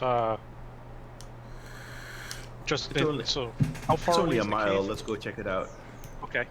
Are we on the right side of the river for this? The correct side? Yes. Cool. Let's go check it out. Right.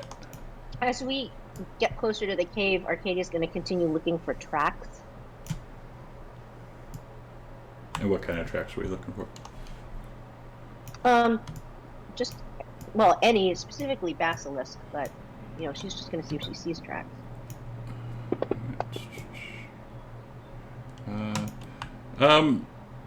She kind of she does see, like, yeah, she sees some tracks.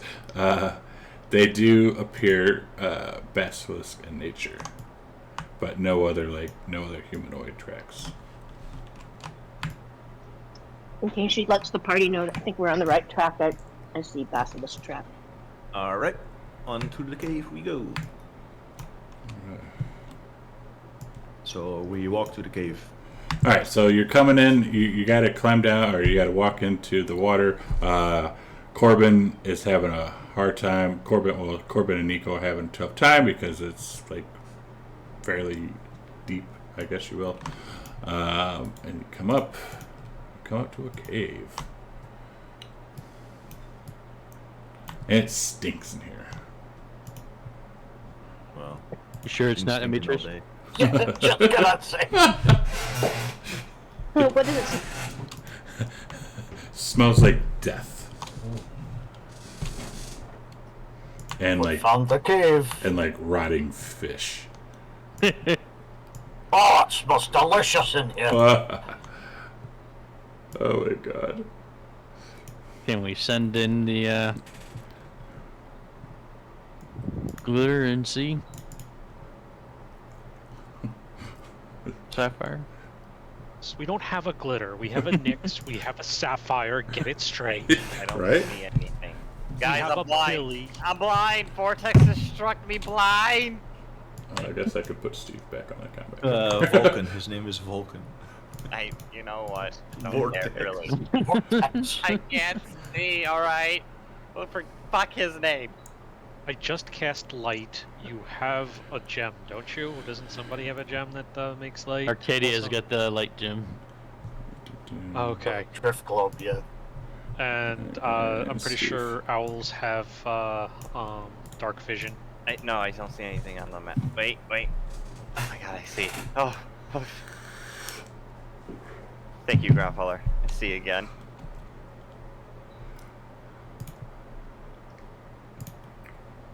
Alright, so I send Sapphire up ahead to how do I get I put her on the yeah, there we go. Alright, good. So I think nope, still can't do it. I'll get there. What do I click Anybody on the else thing? seeing the map? Yeah. I see it. I've been having, I don't know why, but all of the things you've shared with me on Gorgio, I haven't been able to see. It just comes up as a grid. Restart fantasy. I mean, even guys. Gaius. Okay, I'll be back. What are you supposed to double click in order to, or click to get control of a secondary character? Do you have the Portrait. Yeah, do you have the character sheet open? Yeah, you. As your advice, I put it on my, hotbar, and I'm like, the icon on the left-hand side, the circle on the right. I think the left-hand icons give you access to it. Maybe I can just try moving my. Yeah, I can move my regular character, so I still. Failing. I'm sorry, you said the right-hand side? Death indicator. I can't get control of Sapphire. Could you just send her 100 feet down the cave and... Yeah. Or can I just go in its place and be like, what do I see when I'm here? Yeah, that's fine. So as she's flying down, you can kind of see that this path up here goes off in 3 directions, and it stinks. Aside from the fact that it stinks, I'm also going to make a perception roll for Sapphire. Okay. See if she notices anything. I'm just going to drop a... can I just do it from her character sheet? Yeah, Do I just, roll a wisdom. Whatever. I'm just going to roll a die into the tower, and she's got a +5 to that roll. Okay. And what is she looking for? Anything shifty hanging out in the shadows. In the corner, like over oops, not that one. Like over yonder, she kind of sees like something, like in the rocks, like kind of shiny. Interesting. All right. So I snap back and I'm like, guys, this is a pretty big place for starters. And second of all, there's nothing just like 50 feet up. We should move ahead. All right, I think we should maybe send somebody that can look for traps ahead. And keep in mind, you are in water. Deep water? How deep is it? It's you guys like Corbin. You're kind of like waiting, like kicking your little feet. Nico can barely touch the bottom. It's like up to Nico's chest. Does that make my mirror easier to carry or harder? It would be harder to carry because the ass won't be able to go in there because the ass would have to swim. No ass allowed. I thought phrasing was bad today. We're doing phrasing? We can do phrasing. Is this the one area in which Steve's cantrip is useful? Might be. Yeah, can you make us an ice bridge, Steve? As you look back, Steve's already floating on one. I mean, I guess I can make one for you. Maybe send you ahead and you can make it all ice for us. How long do those patches last? An hour, and I can have up to 3 consecutive uses going. So can I just make like a path of like ice behind me as I walk forward, DM? Sure. And like it look cool. Sure. All right. So yeah, I can lead ahead. Now, is there a weight restriction on that or no? I'm just going to walk through so. That's why I was asking. I mean, I guess that's Right. like how much So- weight can ice support? so send Demetrius ahead and then you and then me and Nicodemus can follow you on the ice. All right, so Demetrius, as you're wading through the water, pushing the water around, show us where you're going. I'm going to go here. How about right there, into an actual square. Okay, so you're pushing the water to the sides. Give me a perception.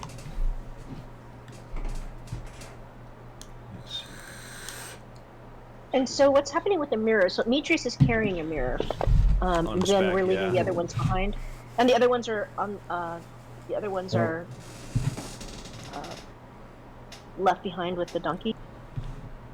Well, they're probably being taken off and carried through, right?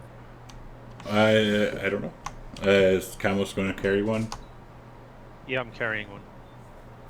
Okay. And then I wait Arcadia will for carry the one rest as to catch well. up. Alright, Steve, I'm following you. And It says that I can freeze the water. It doesn't say anything about like a weight restriction. Okay. Now, are you guys trying to be sneaky, or you're just like, screw it, coming in? I think we're trying to be sneaky. Corbin would recommend caution. Is this water deep enough for Arcadia to just walk through herself? Yes. But Corbin and Nico would need the ice bridge. Alright, so give me a stealth in the tower, Steve. A what in the tower? Yeah, Stealth. in the tower. Wait a second. Hold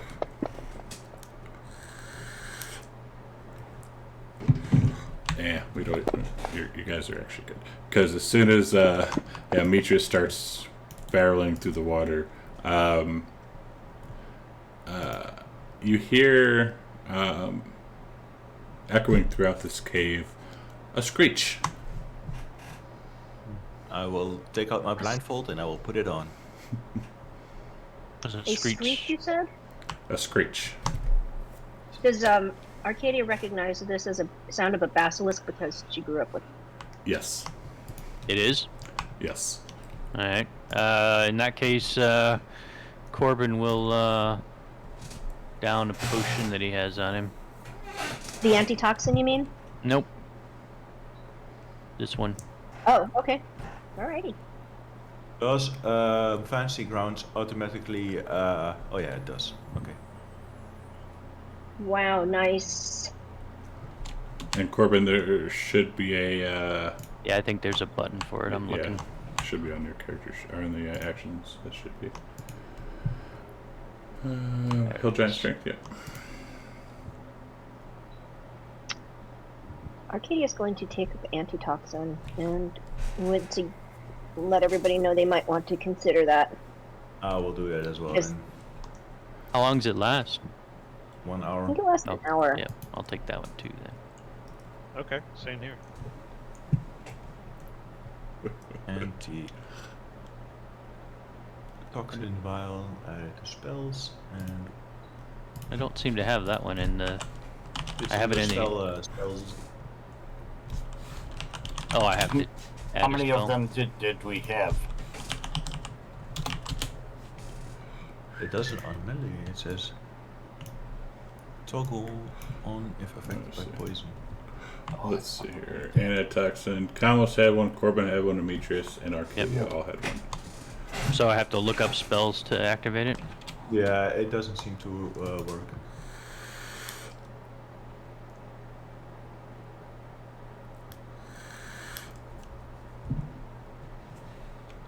Oh, I only have to toggle it on if I'm affected by poison.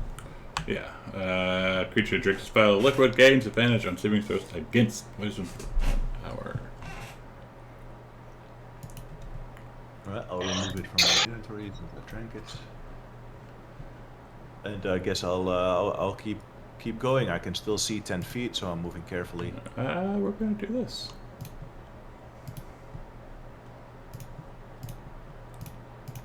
Down. What are we doing? Oh, Voodoo. This is new. There's no okay anymore. Yeah. Yeah. Good. They updated it. the dice. Oh, and Kyra is not here because no one bothered to get her. Oops. We didn't know where she was. She went off to get a horse or something like Corbin. I think, what's his name? Nico has the thing that he can use to summon her. The pickle. Yeah. I think. Did you give that back to her, or did you keep it?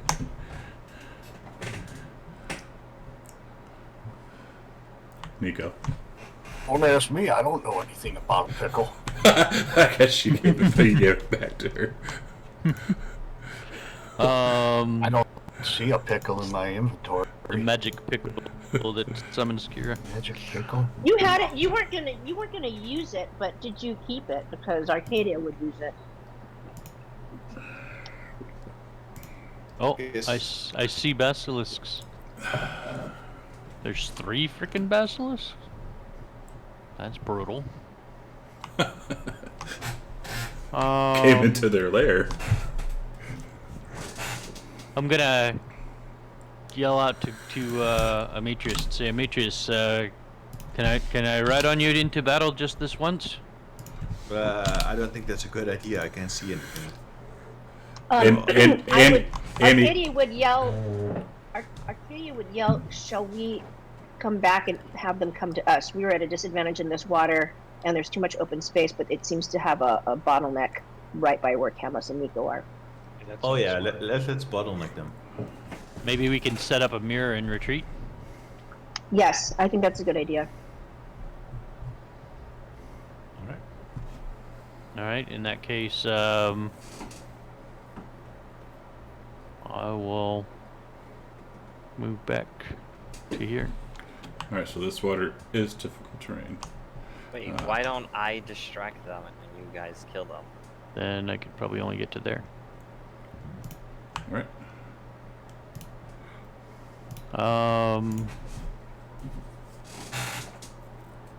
What's this? Is this like land here to the right, or is that just different colored water? Just different color water. All right. If we're gonna go out, then I'll just add an extra map onto here. Yeah. Wait, Are we going?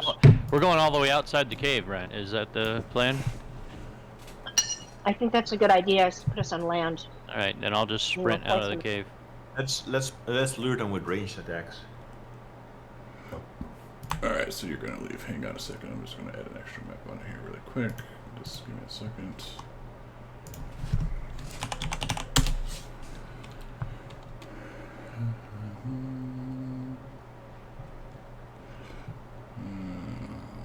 Let's see here.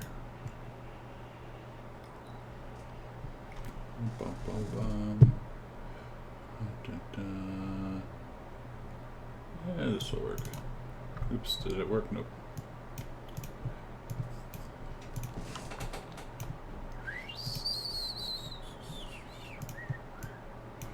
Oh, come on, you son of a bitch.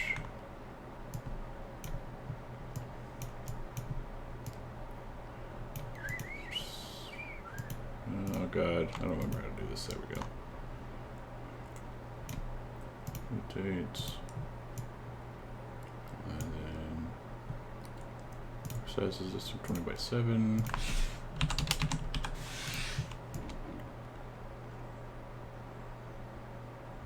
Let's say it kind of be like that. There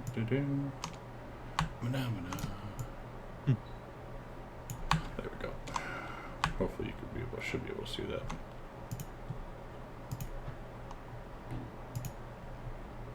No, there, fuck it. No. I cannot really see it. It's like very faint. I see just the very bottom edge of it. I can't see anything above where I am. Oh, maybe because of this. There we go. Let's do this. Not that.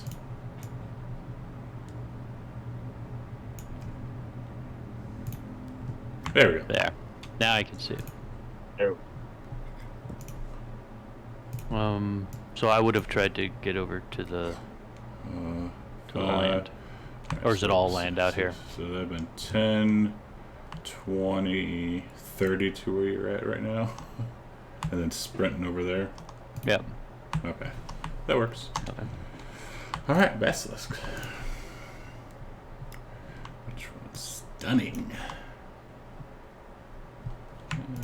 Oops.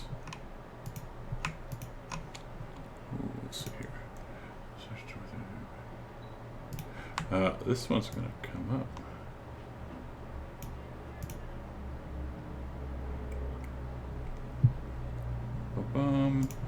Arcadia yells, keep a distance, at least 30 feet, and if they look at you, look away. I'm gonna go with don't look at them. I will do an AOP on the first one to approach me.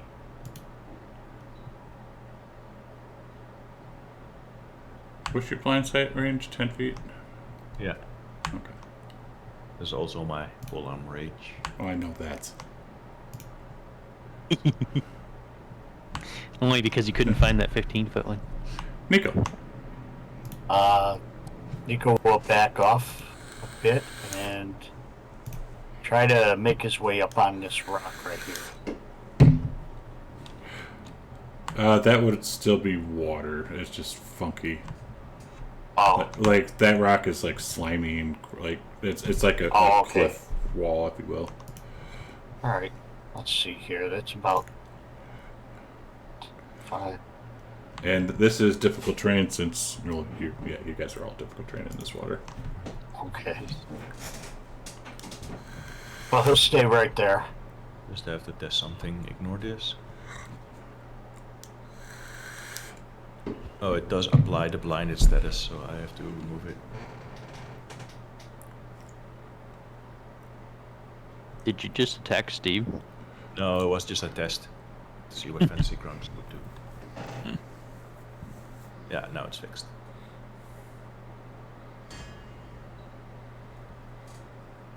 All right. Anything else, Nico? Let's see what I can have from this.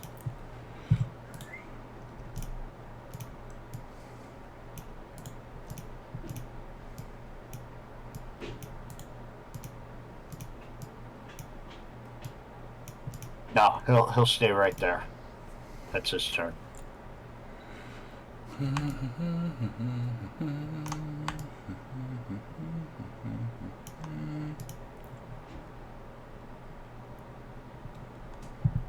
Moving in.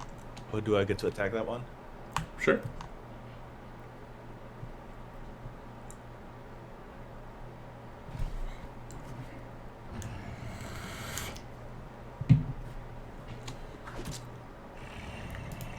Sapphire.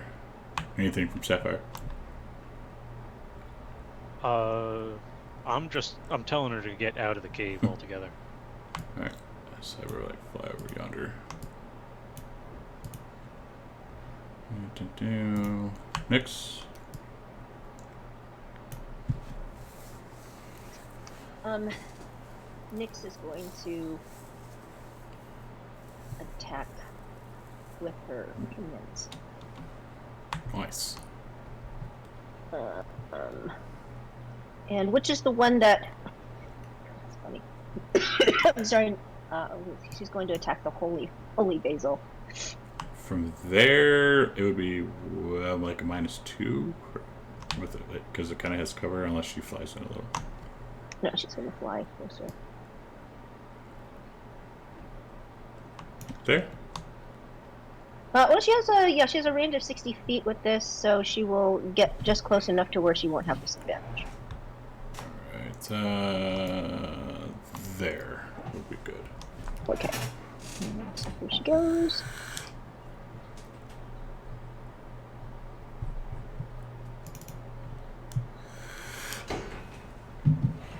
Alright, she misses. She's going to fly back out of visual range. I'm not sure if she can be... Can she be petrified? Let's see here. Doesn't say it's immune. Oh, no, well, it says she's immune to any effect that would alter her form. Wouldn't that be altering it into stone? Oh, yeah, that's true. That's true. Okay, great. Then she's not going to worry about it. But isn't paralysis still on the table then? Yes. Yeah, she could still be paralyzed, but not turn into stone. Yeah, but she doesn't have blood, right? So she can't be poisoned. Yes, she is immune to poison. Okay. So I guess I'll keep her out of range then, and she'll pass it. Alright, come on. Hang on a second here. Let's see. Oh, yeah. No, because Arcadia's in front of you, so you're good.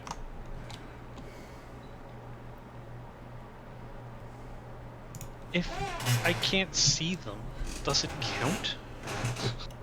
Anyway, how far can I move with when I'm dragging a mirror through water like this? God, difficult terrain. Oh, God. Yeah, just difficult terrain. I thought you were gonna leave the mirror where you were and go back. No, I said I had the mirror with me. No, but I thought we were setting the mirror up to distract them. I guess I'm taking the mirror with me. How far? How many squares can I go?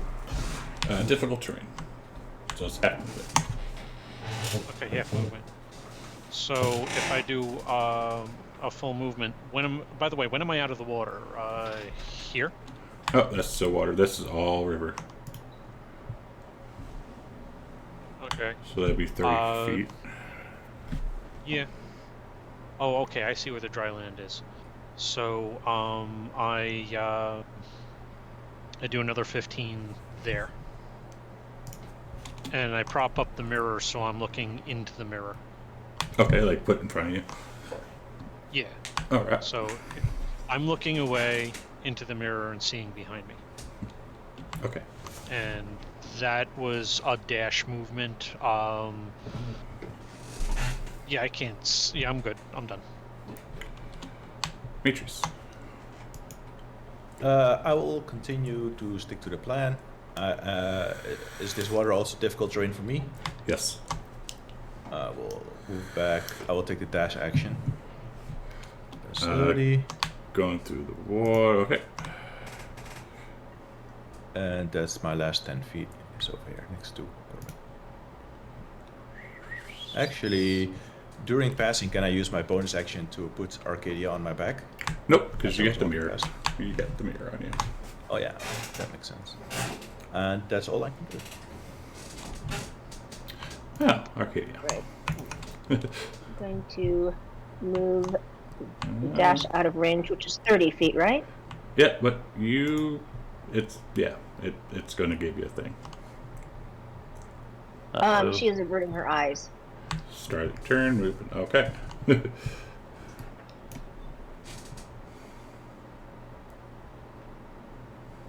It's easy to follow Demetrius. He smells like fish. Yeah. Even can't- with our eyes yeah, do I closed, need- we know where he is at least. I'm not seeing anything, even though I'm next to Demetrius. Should I be seeing some more map, or do I need to do this thing to Fantasy Grounds again? Do I need to reload it? Oops. Can you not see it? No, all I can see is that I'm on black again with the edge of the water. You know, I can see the second map. I can I see it can't too. see it at all. Yep. I'm gonna try. It isn't I'm gonna aligned. try restarting again. I'm sorry, but anyway, since I'm using my action to dash, she would try to get on dry land wherever. So you can put me wherever. I'll be. All right. Steve. And then I'll pass by. Alright, so we're all backing out away from these things then. Yes. This one's going. Are you going to avert your gaze? Yes. I'm just asking. 10, 20, 10, 20. All right, 30 feet to get there. Alright. Can I hold an action? What are you holding? Actually, I just want to... Let me make this ice as I walk by. I want it to be all slippery for them. So what, making that one there? Yeah, this square block right behind me. 5 feet by 5 feet. Can you let me? Yeah. That's where the square is. Yeah.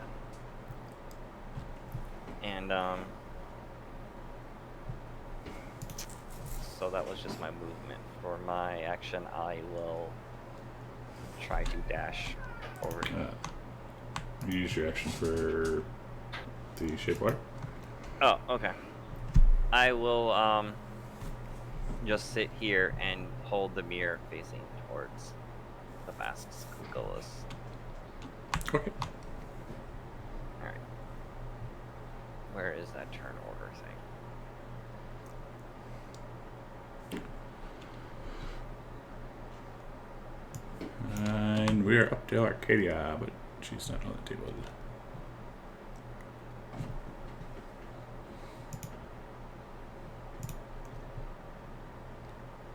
I'm looking. I'm gonna peek and look. So, can I see any of the basilisks? Because I'm at archery range at this point. Let's see. You could probably see one, but big old Mitris is kind of in your way.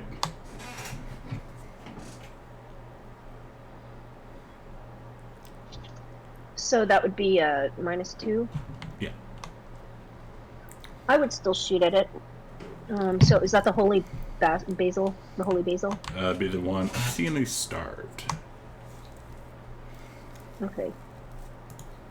Oh, I see the one that's furthest away, down by the southwest. I'm looking at the Twitch stream really fast. Oh, you see that one, the one in the middle. That's the one in the middle. Okay. Yeah. Well, since that's the only thing she can hit, she'll go ahead and go for that one. I'm just about back. Oh, okay, now I can see. Just need to... Hold on a second. I just need to get my... It's taking a second to load my camera. It's a map for you. Ah. I got the map. Mac. I have the spinning beach ball of death right now. If you can go ahead and attack it for me, I don't want to hold this up any longer. Okay. The bow. Bam. It hits.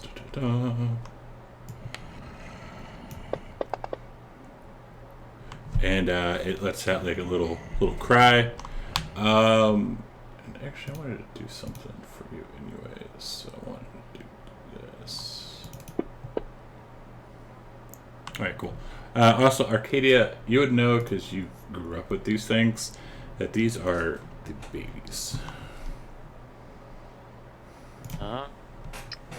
Crap. She tells the party, she goes, "These are baby basilisks." Well, you know how much I love murdering children.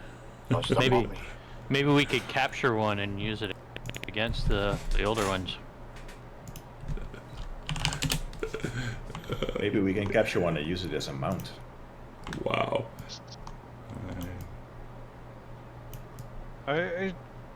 I'm happy to just stick with kill it. All right, let's go. This one's gonna move into range right there.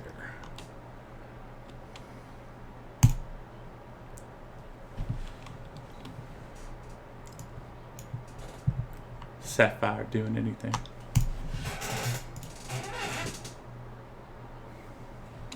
As this one looks hungrily at Nico.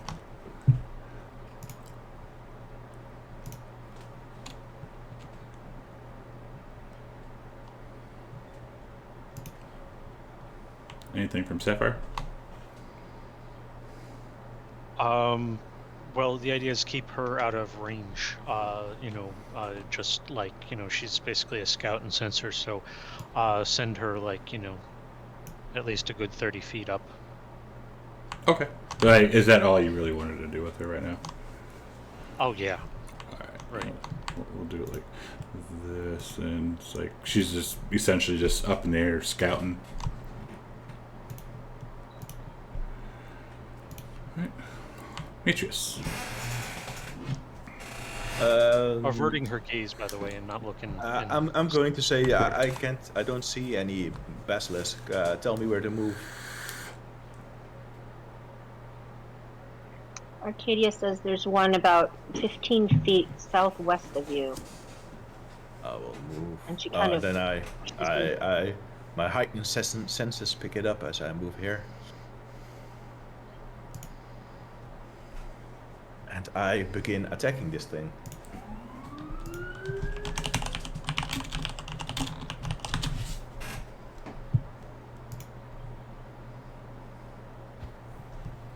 Bonus action.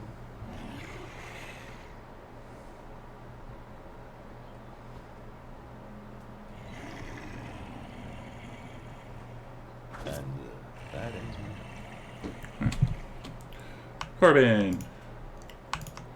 Alright, Corbin, that thing is looking at Nico. It's looking around, yeah. Okay, I'll make sure I don't look at it. But I'll walk up next to Mitrius. Okay. So you're not looking at it. Okay. And I will attempt to, well, I will recklessly attack it. Okay. Let's see, I do reckless here. I would still give you just so still hit the disadvantage button when you roll your attack, so it'll even out. Alright. Are you raging? I will after I attack it.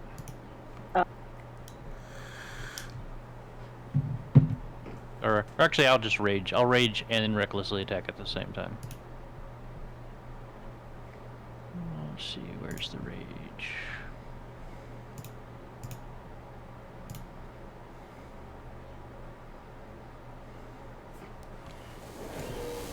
There it goes. Alright, give me a second. Wait, if we do something like that. Aren't you wearing armor? What's that? Oh, right, you're just wearing normal armor, right? Not heavy armor? Yeah. Okay. No heavy armor. I can rage with my light armor. Or my medium armor. That's why I had to have a breastplate. Alright, so that's an attack.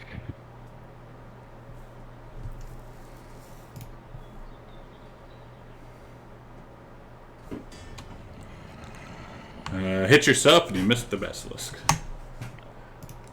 Damn it, I had myself done.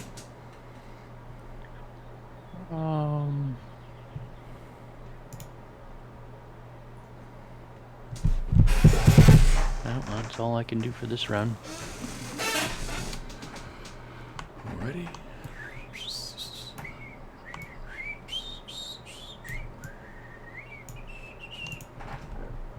Oh. And Corbin. Oh no, I guess whoever is. Actually, you guys are all have your gazes averted. Yeah, you guys can kind of see some of these basilisks coming in, though. You know they're coming.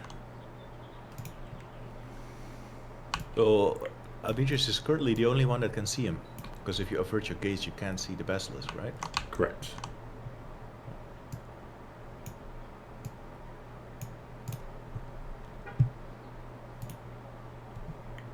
Nix. Arcadia's going to tell Nyx to fly in the air and look behind us, because she's not sure if the mother is in the cave, or maybe the mother went out to hunt and would be coming up behind us. So Okay. she tells her to keep a close eye above us and tell me if there's anything approaching. So you're not telling her like avert her gaze or anything like that? I'm telling her to fly up in the air, so she's going to be longer than 30 feet, higher than 30 feet up in the air. Because currently she's 20 feet away from two of them. Okay, well, I should tell her not to look at them and fly up. Okay, and 30 feet up in the air, and look for the mama. Doesn't Fantasy or Grounds something. have this thing that lets you see how high something is? Like that? Oh, yeah. 31 feet in the air. Yeah. Steve. Dan, would my echo be able to hold something? Wait, what? Can my echo hold something? Can your echo hold something? Are you telling me? Yeah, I'm asking you. It doesn't actually say any, like, if it has, like, a weight limit. God. It has an AC. It can certainly manipulate. It Like can. it can attack and stuff. Yeah. Can it hold things? For example, can an echo pick up an object or open a door? No, echoes are not creatures, and the description does not specify that they can't take any actions. What? Hang on.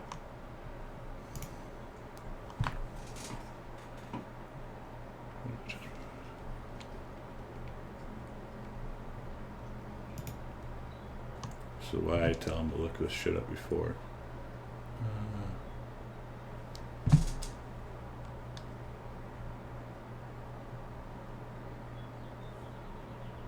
It does not appear so. Oh, really? That's unfortunate. Okay. I am going to sit here behind the mirror, and I'll use the dodge action to try and like distract them and stay safe. All right, so you have the mirror like right there where my arrow is. No, on the other. All right. Well, if it's there, then I want to be there. Like I'm just trying to figure out what side of you the mirror's on. Is what I'm trying to figure out. Oh, the mirror is on the other side, facing towards the basilisks. Oh, so like right there. Or so no, so you're making so you can't even see the basilisks. Yes. Okay. So you have the back of the mirror pointed that way. Yes. Okay. And can I manifest my echo right behind the stunning one, and in between the obscure? How do you know where it is?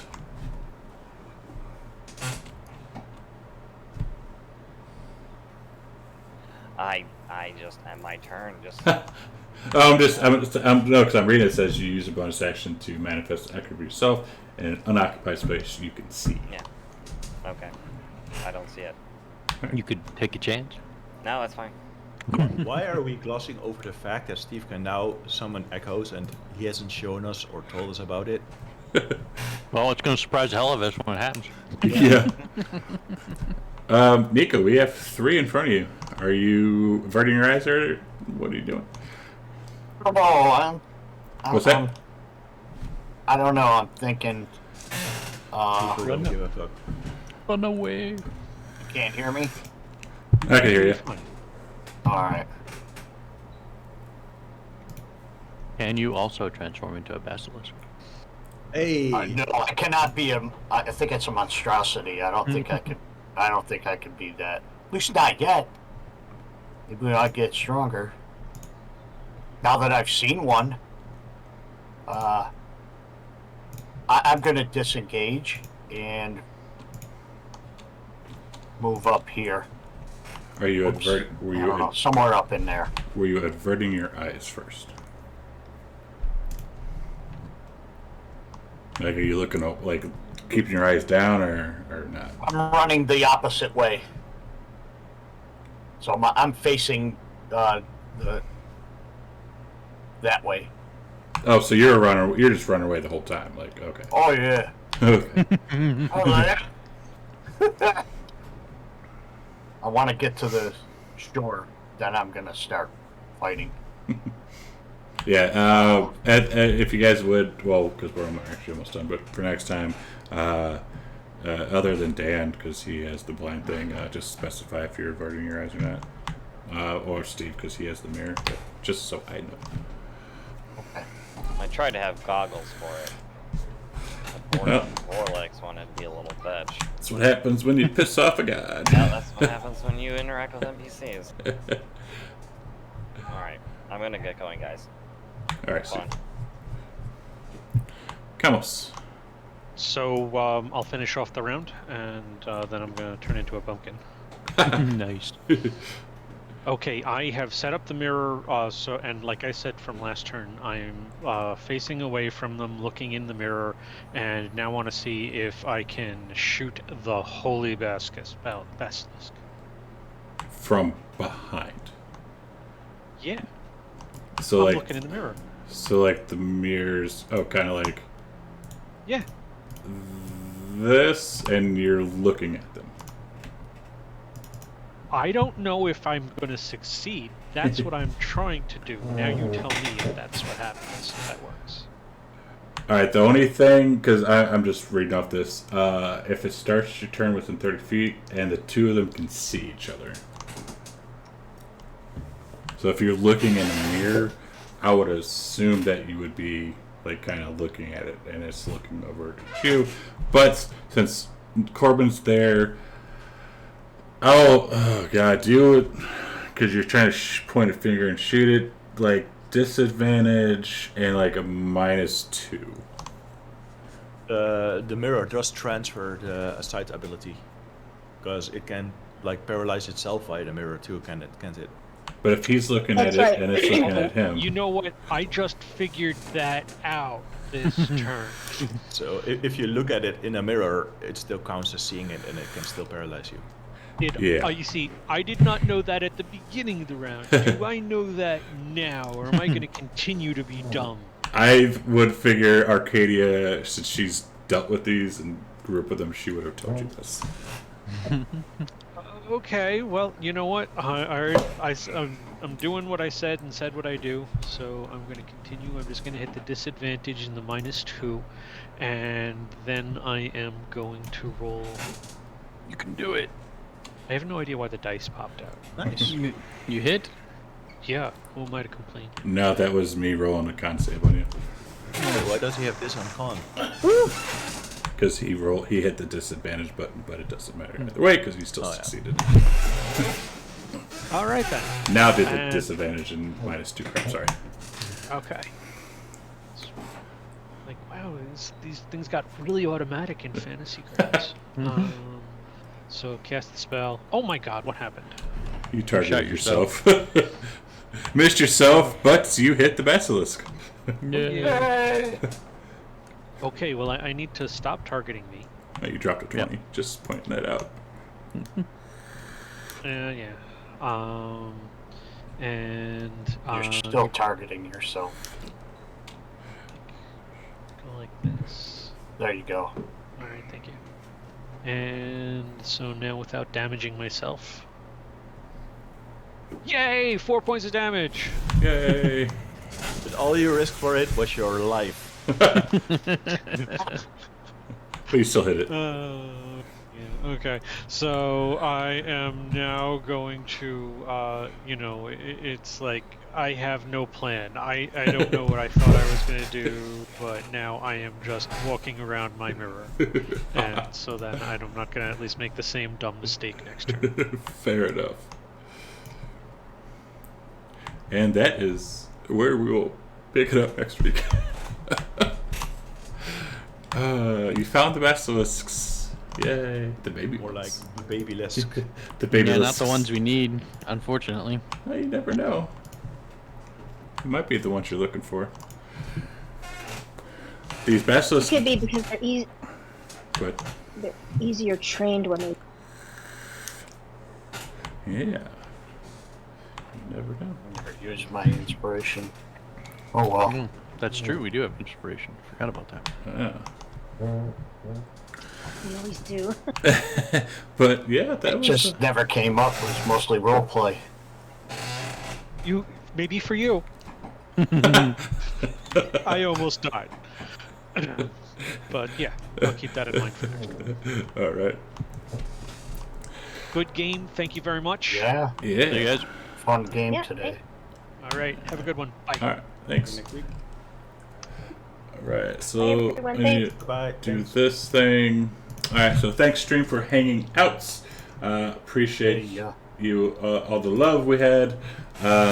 So my next game that I'm streaming will be next Saturday. It's 1 Central, playing some Curse of Strahd, and then this game next Sunday at 8:30 a.m. for session 17. So yeah, thanks for hanging out, and we shall see you next Saturday. Goodbye.